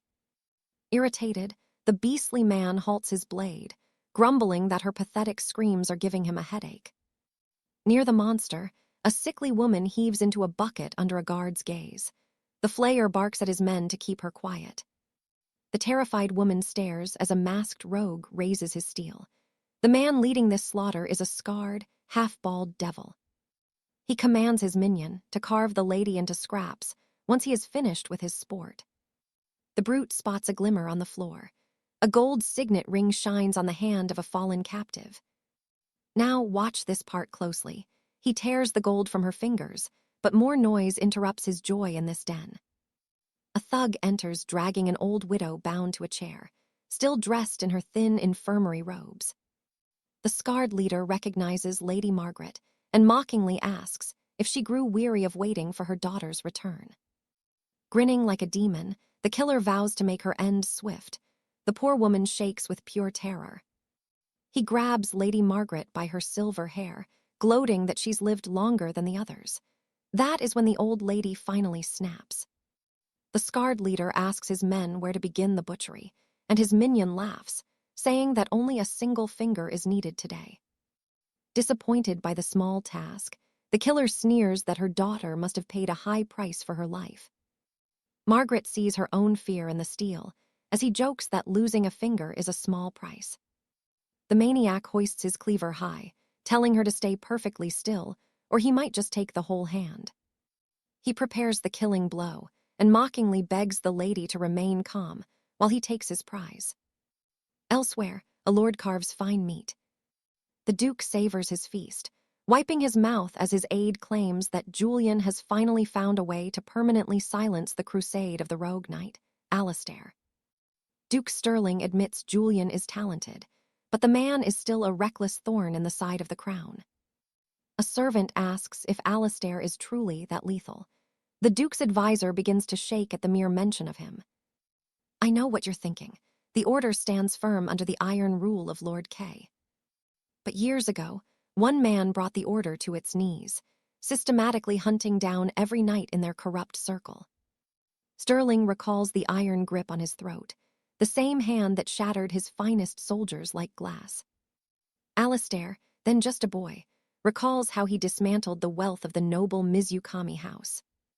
Looking out the fifth-story castle window, the boy gets a dark idea. They are a long way from the ground.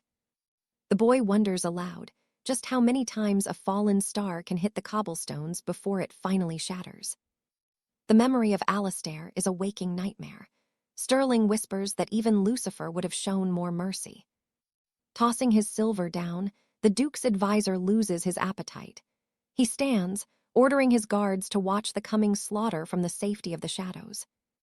The feast sits cold and untouched, a single tarnished fork left resting in the filth of the meal. The Duke adds one final warning. Tell the rogue that if he approaches the gates, his life is forfeit. Back in the filthy tannery, the scarred flayer stares at the hand that once held his blade. He suddenly realizes 4 of his own fingers have gone for a walk. A heartbeat later, the brute screams as everyone turns toward the dark entrance of the shed. The man who threw the blade stands there calmly, as if gutting nobles was just another day at work. Clutching his mangled hand, the leader shrieks for his guards to attack. The sellswords draw steel, blocking 𝑴𝒊𝒍𝒊𝒕𝒂𝒓𝒚's path forward. 𝑴𝒊𝒍𝒊𝒕𝒂𝒓𝒄's eyes are locked on the bound widow. Suddenly, a guard lunges at our hero with a jagged blade. The knight slips the blow with ease, snapping the guard's wrist until his heavy blade clatters to the stones. 𝑴𝒊𝒍𝒊𝒕𝒂𝒓𝒚 catches the falling steel and buries it deep between the man's ribs, letting a crimson tide pour out. The guards realize their fate is sealed. 𝑴𝒊𝒍𝒊𝒕𝒂𝒓𝒚 paints the room crimson, staring down the survivors with a cold, lethal gaze that speaks louder than any words. The first man to charge collapses, coughing up his life as he meets a cold and lonely end. Trust me, you and I can see his panic as he screams for his men to use pistols instead. All right, you and I are about to see these thugs realize they brought knives to a magic fight. They draw their flintlocks, aiming at 𝑴𝒊𝒍𝒊𝒕𝒂𝒓𝒚, but he is already gone. The lead mercenary starts looking around in a panic, but a sudden strike from the shadows shuts him up for good. Before the other 2 can even blink, 𝑴𝒊𝒍𝒊𝒕𝒂𝒓𝒚 drops them both like heavy bags of grain. In a flash, he is standing toe-to-toe with the carver. The bald knight just stares in pure disbelief. His men haven't even hit the dirt before 𝑴𝒊𝒍𝒊𝒕𝒂𝒓𝒚 is right there, asking with a smug grin if he is finally free to go. Our hero doesn't say a word to such sheer arrogance. The coward just screams, calling 𝑴𝒊𝒍𝒊𝒕𝒂𝒓𝒚 a literal monster. He catches a punch so perfect that his entire face practically caves in on impact. Sent flying like a rag doll, the carver hits the wall, missing half his teeth and praying to the gods for mercy. 𝑴𝒊𝒍𝒊𝒕𝒂𝒓𝒚 says he is asking for way too much and stomps him like a bug, bursting that red paint balloon. Meanwhile, the old duchess has her eyes squeezed shut, praying to the heavens and hoping for a miracle. If she cannot see it, it is not real. But she peeks, and Alestair smiles back, apologizing for the delay. Elsewhere, Lord Stirling enjoys a fine pipe, taking sick pleasure in seeing his subordinates suffer in despair. Elara still finds the strength to spit an insult, but the Lord clearly loves the defiance. Stirling flicks hot ash at the noblewoman's head, telling her an ashtray is worth more than a common traitor. The brute warns her that whether he takes another finger depends entirely on his current mood. Now watch this part closely. Stirling answers a ringing phone, expecting a success report, but hears a very different voice. Alestair tells his old acquaintance that it has been far too long since their last meeting. He asks the brute if he is enjoying his pathetic life. Mocking him for that time, Alestair turned him into a eunuch. Admitting he regrets not finishing the job years ago, our hero makes his intentions crystal clear. Alestair mentions he cleared out the entire brewery, knowing Stirling never actually cared about his expendable pawns. Before cutting the line, he tells his enemy to stay healthy until they finally come face to face. Because when he arrives, he is going to rip the entire syndicate in half with his bare hands. Stirling does not say a word, simply crushing his device and tossing the wreckage right past the girl's head. The monster stands up and orders his guards to prepare the iron foundry for an all-out war. Stirling turns to another knight and tells him to get the plague masks ready for their trip. The guard hesitates, wondering if simple masks will really protect them from what is inside that factory. The Lord gives him a look that kills. Without another word, the terrified man just bows in obedience. Finally, Stirling orders them to drag the girl along. Elara panics as night falls over the city slums. Back at the shacks, Alestair unties Beatrice and asks if she is all right. The poor woman is trembling. You and I can feel the pain as she grabs his hand, begging him to save her daughter. He holds her shaking hands and gives her a forced smile, promising that he will handle everything personally. As he carries Beatrice out of that filth, Alestair wonders if he can truly choose between his thirst for revenge and the safety of those he loves. The scene shifts to an abandoned alchemical laboratory, deep within the kingdom's darkest corners. Inside, a frantic chemist wonders what to do, while another man loses his mind, waiting for the end. The terrified man is completely lost in confusion as the shadows around them start to shift. A blonde thug points at the barrels, knowing exactly what is inside and that the enemy is almost here. A man in a fine suit stares at the massive vats, exhausted by the carnage, as Alestair approaches. Most of the low-level guards are already dealt with. Now, he just waits for Stirling to show. Our hero notices chaos breaking out inside the warehouse and peeks in, catching a foul, supernatural scent. Alestair covers his face, looking at rows of strange flasks and toxic chemicals used in dark sorcery. He concludes this is some kind of illegal potion lab, but the smell is something far worse. At the end of the hall, a distorted, four-legged creature appears, looking like a literal demon from hell. The beast charges like it is possessed, and Alestair wonders what kind of madness could create such a monster. He grabs the creature by the throat and tosses it across the room with effortless, brutal strength. But the thing stands right back up. Trust me, you and I are about to see things get very dark. You and I are about to witness Kaelin's most brutal showdown yet. The creature glares with crimson eyes as Kaelin lists every sin committed in this dark dungeon. The list is endless. Suddenly, the crazed prisoner lunges again, preparing a lethal strike from high above the stone floor. Fueled by pure rage, our hero charges his fist with mana and delivers a crushing blow to the fiend. The wretch doesn't even fly back. He just turns to dust as Kaelin shakes the grime from his hand. He will definitely need a new tunic after this. Now, Kaelin searches for the source of that foul alchemical mist. He glares at the spilled potions, wondering how many innocent lives were sacrificed for these twisted, dark experiments. Something catches his eye. He doesn't recognize that strange crimson smoke rising from the shadows of the laboratory. Kaelin rushes toward the exit, but finds an ambush waiting. Bright lanterns reveal dozens of mercenaries armed to the teeth. Standing at the center is Lord 𝑴𝒊𝒂𝒂𝒓𝒚 of House 𝒂𝒑𝒂𝒓𝒄, mocking Kalen for finally showing his face. The noble holds a repeating arbalist that's massive for his size, asking our hero if he enjoyed the little surprise. Now pay attention to this red gem. Trust me, it is about to change the entire flow of this fight. This workshop only had cheap failures, though. 𝒊𝒂𝒂𝒓𝒚 stops playing with the stone and catches it midair. The villain sneers, telling Kalen he will gladly help him reunite with his missing sister, Alara. Kalen is sick of the games, but then the noble says something that stops him dead in his tracks. He admits he visited Kalen's family estate, and that news makes our hero's blood boil with absolute fury. Like he is discussing a walk in the palace gardens, 𝒊𝒂𝒂𝒓𝒚 laments that the boy's parents would not speak a word. It was as if Lady Alara of Yanjimoto had simply vanished from the kingdom entirely. With a twisted grin, 𝒊𝒂𝒂𝒓𝒚 regrets not breaking his parents more to find the girl's secret location. Kalen stands perfectly still. No words, no expression, just a terrifying, heavy silence that fills the entire room. Kalen says he is satisfied, which catches the villain completely off guard. Kalen explains that if 𝒊𝒂𝒂𝒓𝒚 had run away with his tail between his legs again, it would have been a real hassle. He is glad this monster showed up right in front of him. 𝒊𝒂𝒂𝒓𝒚 screams for his guards to eliminate the boy. Dozens of crossbows aim at one lone warrior, but Kalen realizes he cannot hold back anymore and lets his aura explode. The mercenaries release a hail of bolts. Watch this, Kalen leaps high into the sky, glowing with power as he prepares to end this whole army with one strike.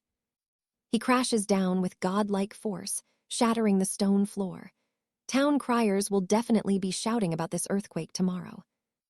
As the dust settles, only golden sparks and Kalen's vengeful eyes remain visible through the chaos. 𝒊𝒂𝒂𝒓𝒚 coughs through the smoke, realizing his entire mercenary army was completely useless against this hero's power.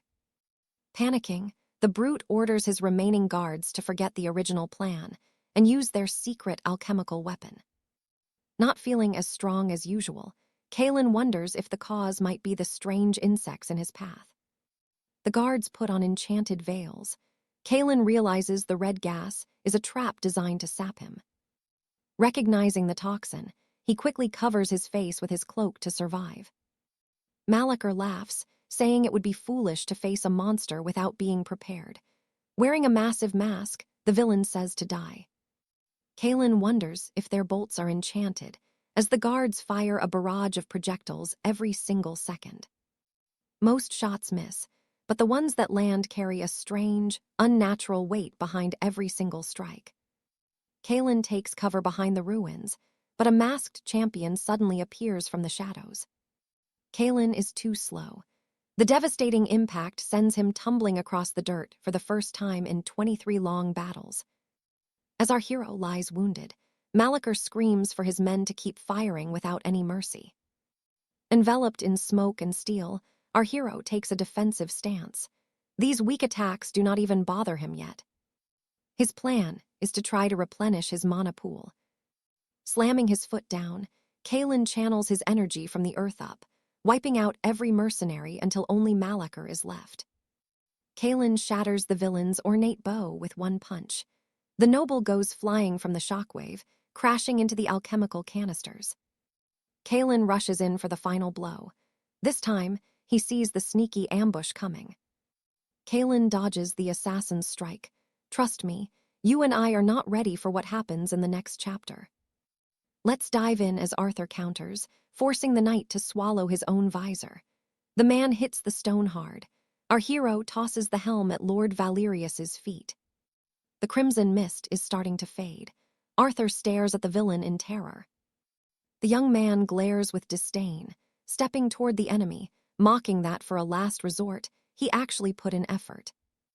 Not bad. The noble fires his crossbow in vain, but Arthur dodges only to humiliate the man.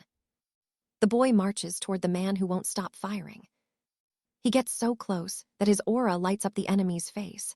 Trembling hands reach for the trigger once more. The villain fires point blank, screaming why Arthur won't die. The boy catches the bolt, smoke rising from his hands, and drops the useless metal. Seeing Arthur's true form for the first time, Valerius watches in horror. Our protagonist asks if wearing that helm makes it hard to breathe. The villain's life flashes before his face is crushed. The young man pulls back his fist, only to land another punch square in the commander's face. Our hero asks the armored guard if he's passed out yet, but the man can no longer speak. Arthur asks the man where all that bravado from earlier went. For a moment, the young man looks back. Pay attention now, because Arthur makes it clear he won't show mercy. The henchmen realize they're in serious trouble. The protagonist searches the noble's cloak for something. Then Arthur throws a blue vial on the ground. The boy asks if that was the antidote. To confirm, he tosses the serum into the crowd of crazed soldiers. The men glance at each other, ready to fight to the death for the sedative. Arthur is disappointed by these weaklings. A hand from his blind spot crushes the tiny substance. Our hero stares at the owner of the arm. Valerius tells the boy it's not over yet. The commander stands on the edge of the abyss, clearly having taken more red elixir than his body can handle. While Arthur was distracted by the henchmen, Valerius was searching his cloak for another substance. The big man finds the hidden stash and grips it. Still taking advantage of the boy's distraction, the knight pops the stimulant into his mouth. The reaction is violent. Lord Valerius tells Arthur that this fight is not even close to being over yet. The man is completely hallucinating and lost in a bloodthirsty rage. Arthur's first thought is just how stupid the guy is because he could have chosen a peaceful death, but Valerius blocks his strike. The opponent leaps away. As he begins to bulk out, the Lord tells the boy that talking time is over. Valerius thinks he's crushing it with his new form, but Arthur is anything but impressed. The guy is so pathetic, even dragging Arthur's family into this. The protagonist waits for the opponent's strike. Our hero dodges with ease and counters with a punch to the jaw. Valerius tries again, but Arthur sidesteps, returning with another punch. The big man uses his fall to spin into a surprise counter. Arthur winces. You and I know that if he takes many more hits like that, things are going to get ugly. So, the boy needs to finish him before his body fully adapts to the elixir. The protagonist charges like a bolt and lands a powered-up knee between the opponent's ribs. Valerius chokes and spits blood. The noble is thrown into a wall several meters away. Arthur's strength is almost restored, but he can't believe his eyes. The enemy took so many boosters he's still growing. A red vial falls. The hero realizes he threw his opponent into a wagon of drugs. Valerius swallows them all. His body begins to grow out of control. The noble becomes monstrously huge. He's definitely no longer human. The beast looks at Arthur and declares himself the master of the Shadow Council. The man who alone gained control over the kingdom and the underworld. He feels invincible. Our hero senses a change in the air because, honestly, Arthur realizes things are about to get very difficult. In the blink of an eye, Valerius is standing right in front of Arthur. Arthur senses the strike just in time to block, but the force launches him away. Our hero crashes through a massive stone wall. The structure collapses on him. Valerius approaches the fallen boy. The monster is already counting on a victory. The boy stays still as the villain closes in. With his power raised to level 3, the criminal feels godlike. Valerius admits he now understands Arthur's arrogance. To him, everyone else looks like tiny insects. Valerius wants his first specimen. Trust me, you and I need to see Arthur's next move. Stick with me. You and I are about to watch Alaric brush off the dust and finally unleash his true, godlike potential. Alaric realizes Hugo is totally deluded. Glowing brighter than ever, he asks if the brute thought his power was only level 3. Before the man can even protest, he is pierced. A severed limb flies through the air. Alaric had passed right through him, taking the arm with him. The hero looks back as Hugo screams, clutching his shoulder. Our hero reminds the criminal of his earlier warning, that he would split him in two with his bare hands. Hugo falls into total denial. He screams to the heavens that his story cannot end in a place like this. The beast's arm regenerates instantly. Alaric watches closely, gauging the limits of this dark, alchemical substance. Hugo vanishes, reappearing right in front of our hero. He swings wild, but Alaric blocks the blow effortlessly. A counter-strike tears a hole through the villain's gut, but the wound is already healing at an impossible speed. This regeneration is too fast. Alaric realizes he has to unleash a power he hoped to keep hidden. The monstrous Hugo charges with everything he has got and hits Alaric like a mere peasant. But our guy catches him cold. He tells Hugo if he is in such a hurry, there is no turning back now. Alaric's hands begin to glow as he tells Hugo that if he does not want to die, he better hold on tight. Alaric unleashes a power so intense it blinds everyone. His chest becomes a beacon and an explosion bursts forth. Hugo braces as his body turns to ash. Then, total and absolute silence. Now, pay attention. You and I are witnessing the aftermath of a power that shouldn't even exist in this world. Miraculously, Hugo is still alive, though in total shock. He wonders just how godlike Alaric's power truly is. The villain begins to convulse. Alaric notes the side effect. Hugo's body is being torn apart and rebuilt at the exact same time. Hugo's broken body scrapes painfully against the jagged edges of the battlefield debris. He claws at the dirt, trying to endure the torment. Alaric just stands there, watching him suffer in silence. Hugo spits out insults, begging Alaric to just end his miserable life and kill him already. Alaric kneels and tells the dying criminal that death is actually a reward, and rewards are only meant for those who do good things. He offers a deal, the truth for a quick death. Hugo's bloodshot eyes lock onto Alaric in pure agony. Hugo finally breaks.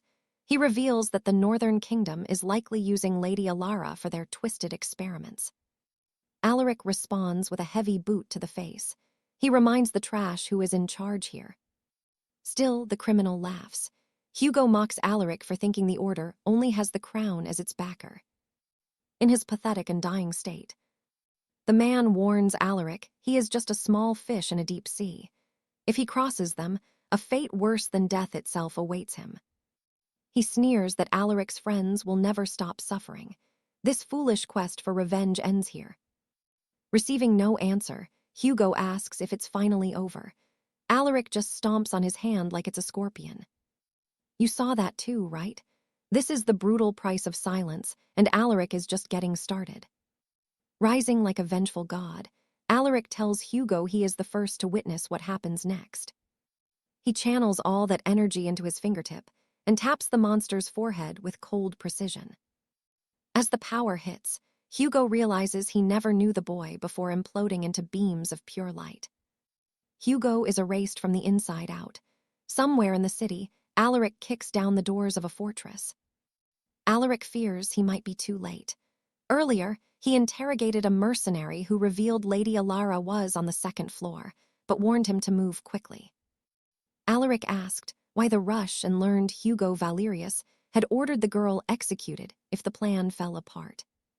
He bursts through the final door and sees a massive warrior standing over the captive woman. Alaric freezes, sensing an overwhelming presence, but as the stranger turns around, he reveals himself as the captain of the guard, and Lady Alara is safe. He says Alaric's arrival was expected. Pure relief washes over our hero. Alara runs forward and throws her arms around him in a hug. She cries that he took too long, and she was terrified. Alaric's eyes soften with a trace of guilt. Our hero strokes her head and whispers an apology. He truly should have arrived much sooner. Alaric realizes that he had already chosen to put his revenge above Alara's safety. He holds her close, haunted by his own selfishness. And that's where we leave it. Sir Thorn reveals the villain's death to a stunned, silent table. Bridge 1. All right, you and I are jumping into a kingdom on the brink of chaos, starting with Catherine's fury. Lady Madeline believes it was inevitable, saying as long as Sir Alistair was breathing, this clash was bound to happen. Sir Kendrick adds they still need to eliminate Alistair, though the blonde noble seems the only one acting with gravity. Lady Sarah tells the council table that Alistair is the poison at the root of this entire conflict. Then the blonde stands to confront them all, asking if they've forgotten the truth, how they barely saved the realm last time, and why they're lying now. Lord Arnold grows, irritated with her outburst. The steward grabs the girl by her collar and sneers that if she's too scared to act, she should sit quietly in the corner. Sir Arthur decides it's his turn to play the hero, claiming the glory of slaying our main protagonist himself. He reminds the others to report to Lord Kane, while Kendrick tells the steward to keep his cool. Their priority is crushing the late Lord Hugo's faction, especially with the Eastern guilds watching their every move. Sunlight breaks over the stone walls of a distant mountain fortress. Near a window sits a scarred lord, asking if it's true Hugo is dead and if he named a successor. Bridge 2. Now watch this. His advisor warns that in the underworld, trust is a currency nobody can afford. The lord asks who drew the star-forged blade, and his man reveals it was a warrior named Alistair. Hearing the name, Naomi freezes in place, her heart stopping as she recognizes it instantly. The boss asks if that isn't the same rogue who caused trouble in the Eastern Isles and at the academy. Naomi confirms the incident she witnessed. Crushing his pipe, the scarred lord decides to merge both cases into a single, deadly investigation. From this moment on, Naomi is the shadow tasked with tracking Alistair and taking his head if she must. We cut back to the ruins of the crater, where royal healers and guards have finally arrived. A knight opens the carriage door for Lady Adaline, promising her that her mother will survive the night. Bridge 3. And get this, you and I can see the High Council's inquisitors already swarming the area in their enchanted armor. Deep in the wreckage, investigators find what little remains of the fallen Lord Hugo. Alistair hates the sight, asking if even in a chaotic world, it's okay to hide a slaughterhouse like this under the city.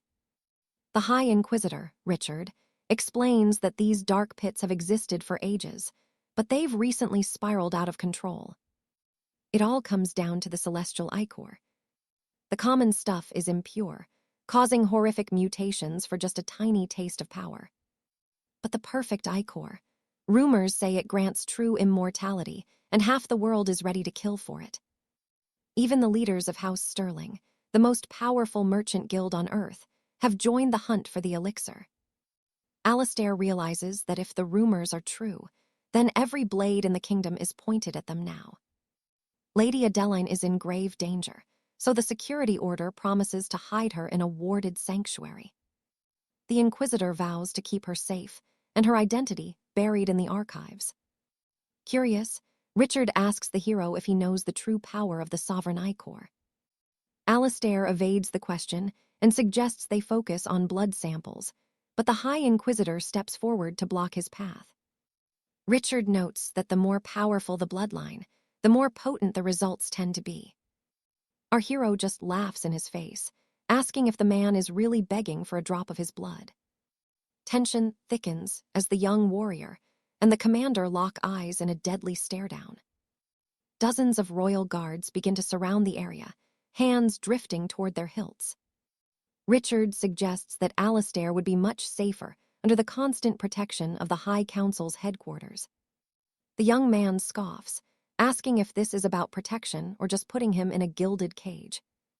The commander doesn't blink, meeting his gaze with the cold intensity of a seasoned killer. He claims the council knows Alistair's body is failing and begs him to accept their healers, for the ladies. Our hero feels the trap closing, wondering if enemies will always use those he loves as leverage, and then his magic stone glows. Bridge 4. Trust me, the nightmare is only just starting. All right, stick with me. We're starting with a surprise birthday projection for Lady Aleena that leaves our hero completely speechless. Alistair can't believe how peaceful the mood is. Lord Roland explains he found out it was the girl's name day earlier, so he arranged for a cake and festive decorations. Cedric feels relieved and tells the commander he should just be more direct in the future. Roland apologizes, saying it's just his nature. The young knight suggests the older man should try to smile a bit more. So the High Commander gives it a shot, but he ends up looking more like a serial killer than a friend. 𝑴𝒊𝒍𝒊𝒕𝒂𝒓𝒚 tells him to just forget it. Then, our hero accepts the invitation to visit the Royal Guard Citadel. He remembers his vow to cooperate and thinks it is the perfect time to check on his own physical recovery. Cedric asks Roland if there is a specialized training arena within the walls of the Great Citadel. The chief confirms it and tells the hero he will set the difficulty to maximum. 𝑴𝒊𝒍𝒊𝒕𝒂𝒓𝒚 is satisfied. Looks like Roland finally gets him. As massive as a grand stadium, the citadel spans 10 floors. The young man walks calmly toward his next meeting. He stops before a heavy door and knocks twice. A voice calls him inside, and 𝒊𝒉𝒉 is thrilled to see 𝑴𝒊𝒍𝒊𝒕𝒂𝒓𝒏𝒄. Cedric asks the girl if she is feeling better and how her mother's recovery is going. 𝒊𝒉𝒉 says her mother is still with the healers and asks why he came.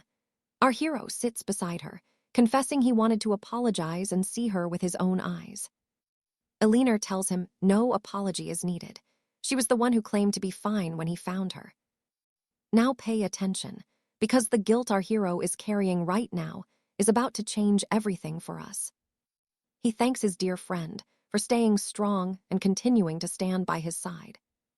The girl admits she wasn't always so cautious, but she gave everything to ensure they both made it out alive and unhurt. She clenches her fist and confesses it was never easy.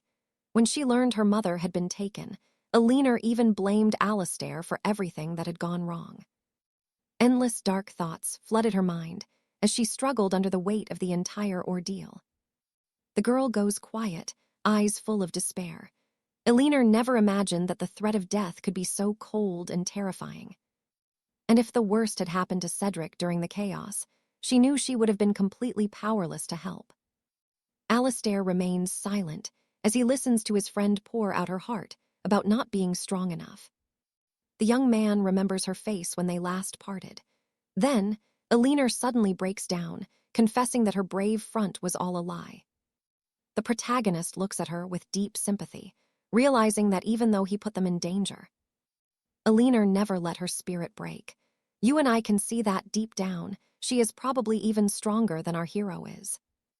Lady Natalie walks through the bustling streets of Hykrast. Suddenly, the young noble turns a corner and comes to a halt. Gazing at the horizon, the sword maiden begins talking to herself. Natalie looks around, carefully observing every detail of her surroundings. Standing before her is the massive fortress of the High Council. 𝒊𝒉𝒉 says goodbye to her companion and says they will speak again soon. The young man flashes a quick smile at the girl and waves.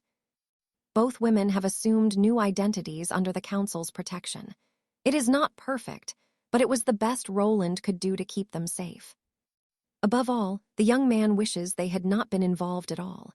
But 𝒊𝒍𝒊𝒕𝒂𝒓𝒚 is already focused and ready to talk business. Turning his back, the boy asks what Natalie is doing there. The noblewoman replies she is representing an international alliance currently working with the council. Our hero then bluntly asks why she went out of her way to see him. Natalie replies she understands his suspicion. 𝒊𝒍𝒊𝒕𝒂𝒓𝒚 just scoffs at the pure audacity of this royal watchdog. They stare each other down in silence. The hero tells her to do as she likes, knowing she will follow him anyway even if he tells her to get lost. Natalie is shocked when the boy says it seems like. Speaking with her is useless. She runs after him, begging him to take back those harsh and cold words. Cedric decides to use this situation to see if he can squeeze any information out of the foreigner. The protagonist heads to the training arena at the High Council fortress, and Roland asks if he wants to start the trial right away. The young man stretches his arm to warm up and tells the observers that standing still will just make him slow. 𝒊𝒍𝒊𝒕𝒂𝒓𝒚 loosens up his long limbs. The arena announces challenge level 20 and prepares the heavy enchanted ballistas. Several projectiles fire toward the hero. Activating his power, he realizes he gained more than intel from his duel with Lord Valerius. 𝒊𝒍𝒊𝒕𝒂𝒓𝒚 destroys the obstacles one by one, concluding that after studying the enemy poison, he is now completely immune to it. The system signals the start of challenge level 30, and rows of silver weapons rise from the floor. Trust me, You and I are about to see him unleash his true power. Since his body never stopped regenerating, his physical transformation has finally reached its peak. Brilliant light erupting from the young man's palms blinds everyone nearby. Isabella asks what it means, but as the glare finally fades, she can see perfectly. Look at this. He left a path of melted ruins from an energy blast, yet our hero didn't even break a sweat. Arthur just complains he is still learning to handle this massive power. Isabella asks if it's normal for knights to use such godlike skills without trying. Lord Alistair replies, in a way. Rank 3 warriors have legendary powers called divine gifts. Divine gifts are tricky. Some are simple while others are so mystical that their true logic is impossible to grasp. Even the official admits he has no idea what rank this power belongs to. One thing is certain. Compared to every elite warrior the man has met, our protagonist is easily the strongest. Alistair wonders if the boy has reached rank 4 or something far beyond. But beyond rank 4 lies the world of the gods, so it's too early to tell. From the arena, Arthur says if this is over. He is leaving. The council overseer explains that there is not much left they can actually measure. The young man heads up to the viewing chamber. Our hero arrives already demanding to hear his official results. The commander says they measured his raw strength, but everything else was just too complex for their stones. Arthur says that's fine with him. Isabella asks to use the chamber next, and the hero gives her a very sharp look. With a fierce look in her eyes, it's clear the girl is dead serious about this training request. The commander agrees, but suggests that for a rank 2 warrior, difficulty level 10 is much safer for her. She stomps her foot and demands level 30 instead. She draws her blade and politely asks Lord Alistair to crank the magic circles to the absolute maximum. The official protests, warning she won't survive without being mangled, but Arthur tells him to just let her do it. The man is shocked, but Arthur's calm nod suggests everything will be okay. The sirens announce the start of the level 30 nightmare training. And the girl charges into the room. Isabella grips her sword and prepares for the machines to attack. Now, you and I probably saw this coming. She ended up in the infirmary, bandaged and hooked to tubes. Arthur is annoyed. He knew it would be tough, but he didn't expect her to get totally demolished like this. He tells her she's the type who only learns through agony. Isabella lowers her head in shame, quickly promising the chief she'll stick to level 10 next time. Arthur tells her to rest, but the stubborn girl says she's fine and starts ripping out her medical lines. In a real war, no enemy will go easy on her because she's bleeding. She has to learn to fight even when she's broken. She mentions having a deep reason to grow stronger. The hero cuts her off with a quick bonk to the skull. Isabella falls over with a huge bump on her head, while the young man calls her way too loud. Lord Alistair scoops the girl up and gently places her back on the bed, saying he knows how she feels. Everyone wants to be more powerful. The man wonders if becoming a knight truly fixes all of life's problems. Stick with me here, because faced with that kind of honesty, even our hero is left totally speechless as he realizes the official is only rank 2. Arthur concludes that making this massive guy a loyal ally will be extremely useful for his future plans. Alistair tells Arthur to head out for now and says he'll send the passcodes for the castle facilities later. However, the young man tells the Lord that if he's not busy, he should come along. The chief is confused, but the hero explains he has a special gift for the big guy for taking care of Alara. Alistair and Arthur sit side by side on training mats. The back of the council official is absolutely massive. The protagonist brings his glowing palm close to the man's tired spine.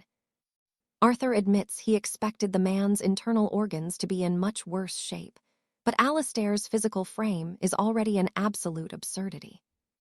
The young man explains that to gain true power, a heavy price of equal value must always be paid. Offering to rebuild the commander's body from the core, the hero asks if he thinks he can survive the pain. Alistair reflects silently on the question. There were very few blessed warriors left in the royal guard. The official begins to remember the old days. He confesses that every past mission felt almost impossible. Even in the darkest moments, nothing made 𝑴𝒊𝒍𝒊 happier than witnessing a royal mission end in a glorious victory. He had such deep respect that he would have sacrificed everything to be just like them. And that's where we leave it. Even with a weary heart, he never stopped dreaming of true greatness. Stick with me, 𝑴𝒊𝒍𝒊 is about to take a massive gamble.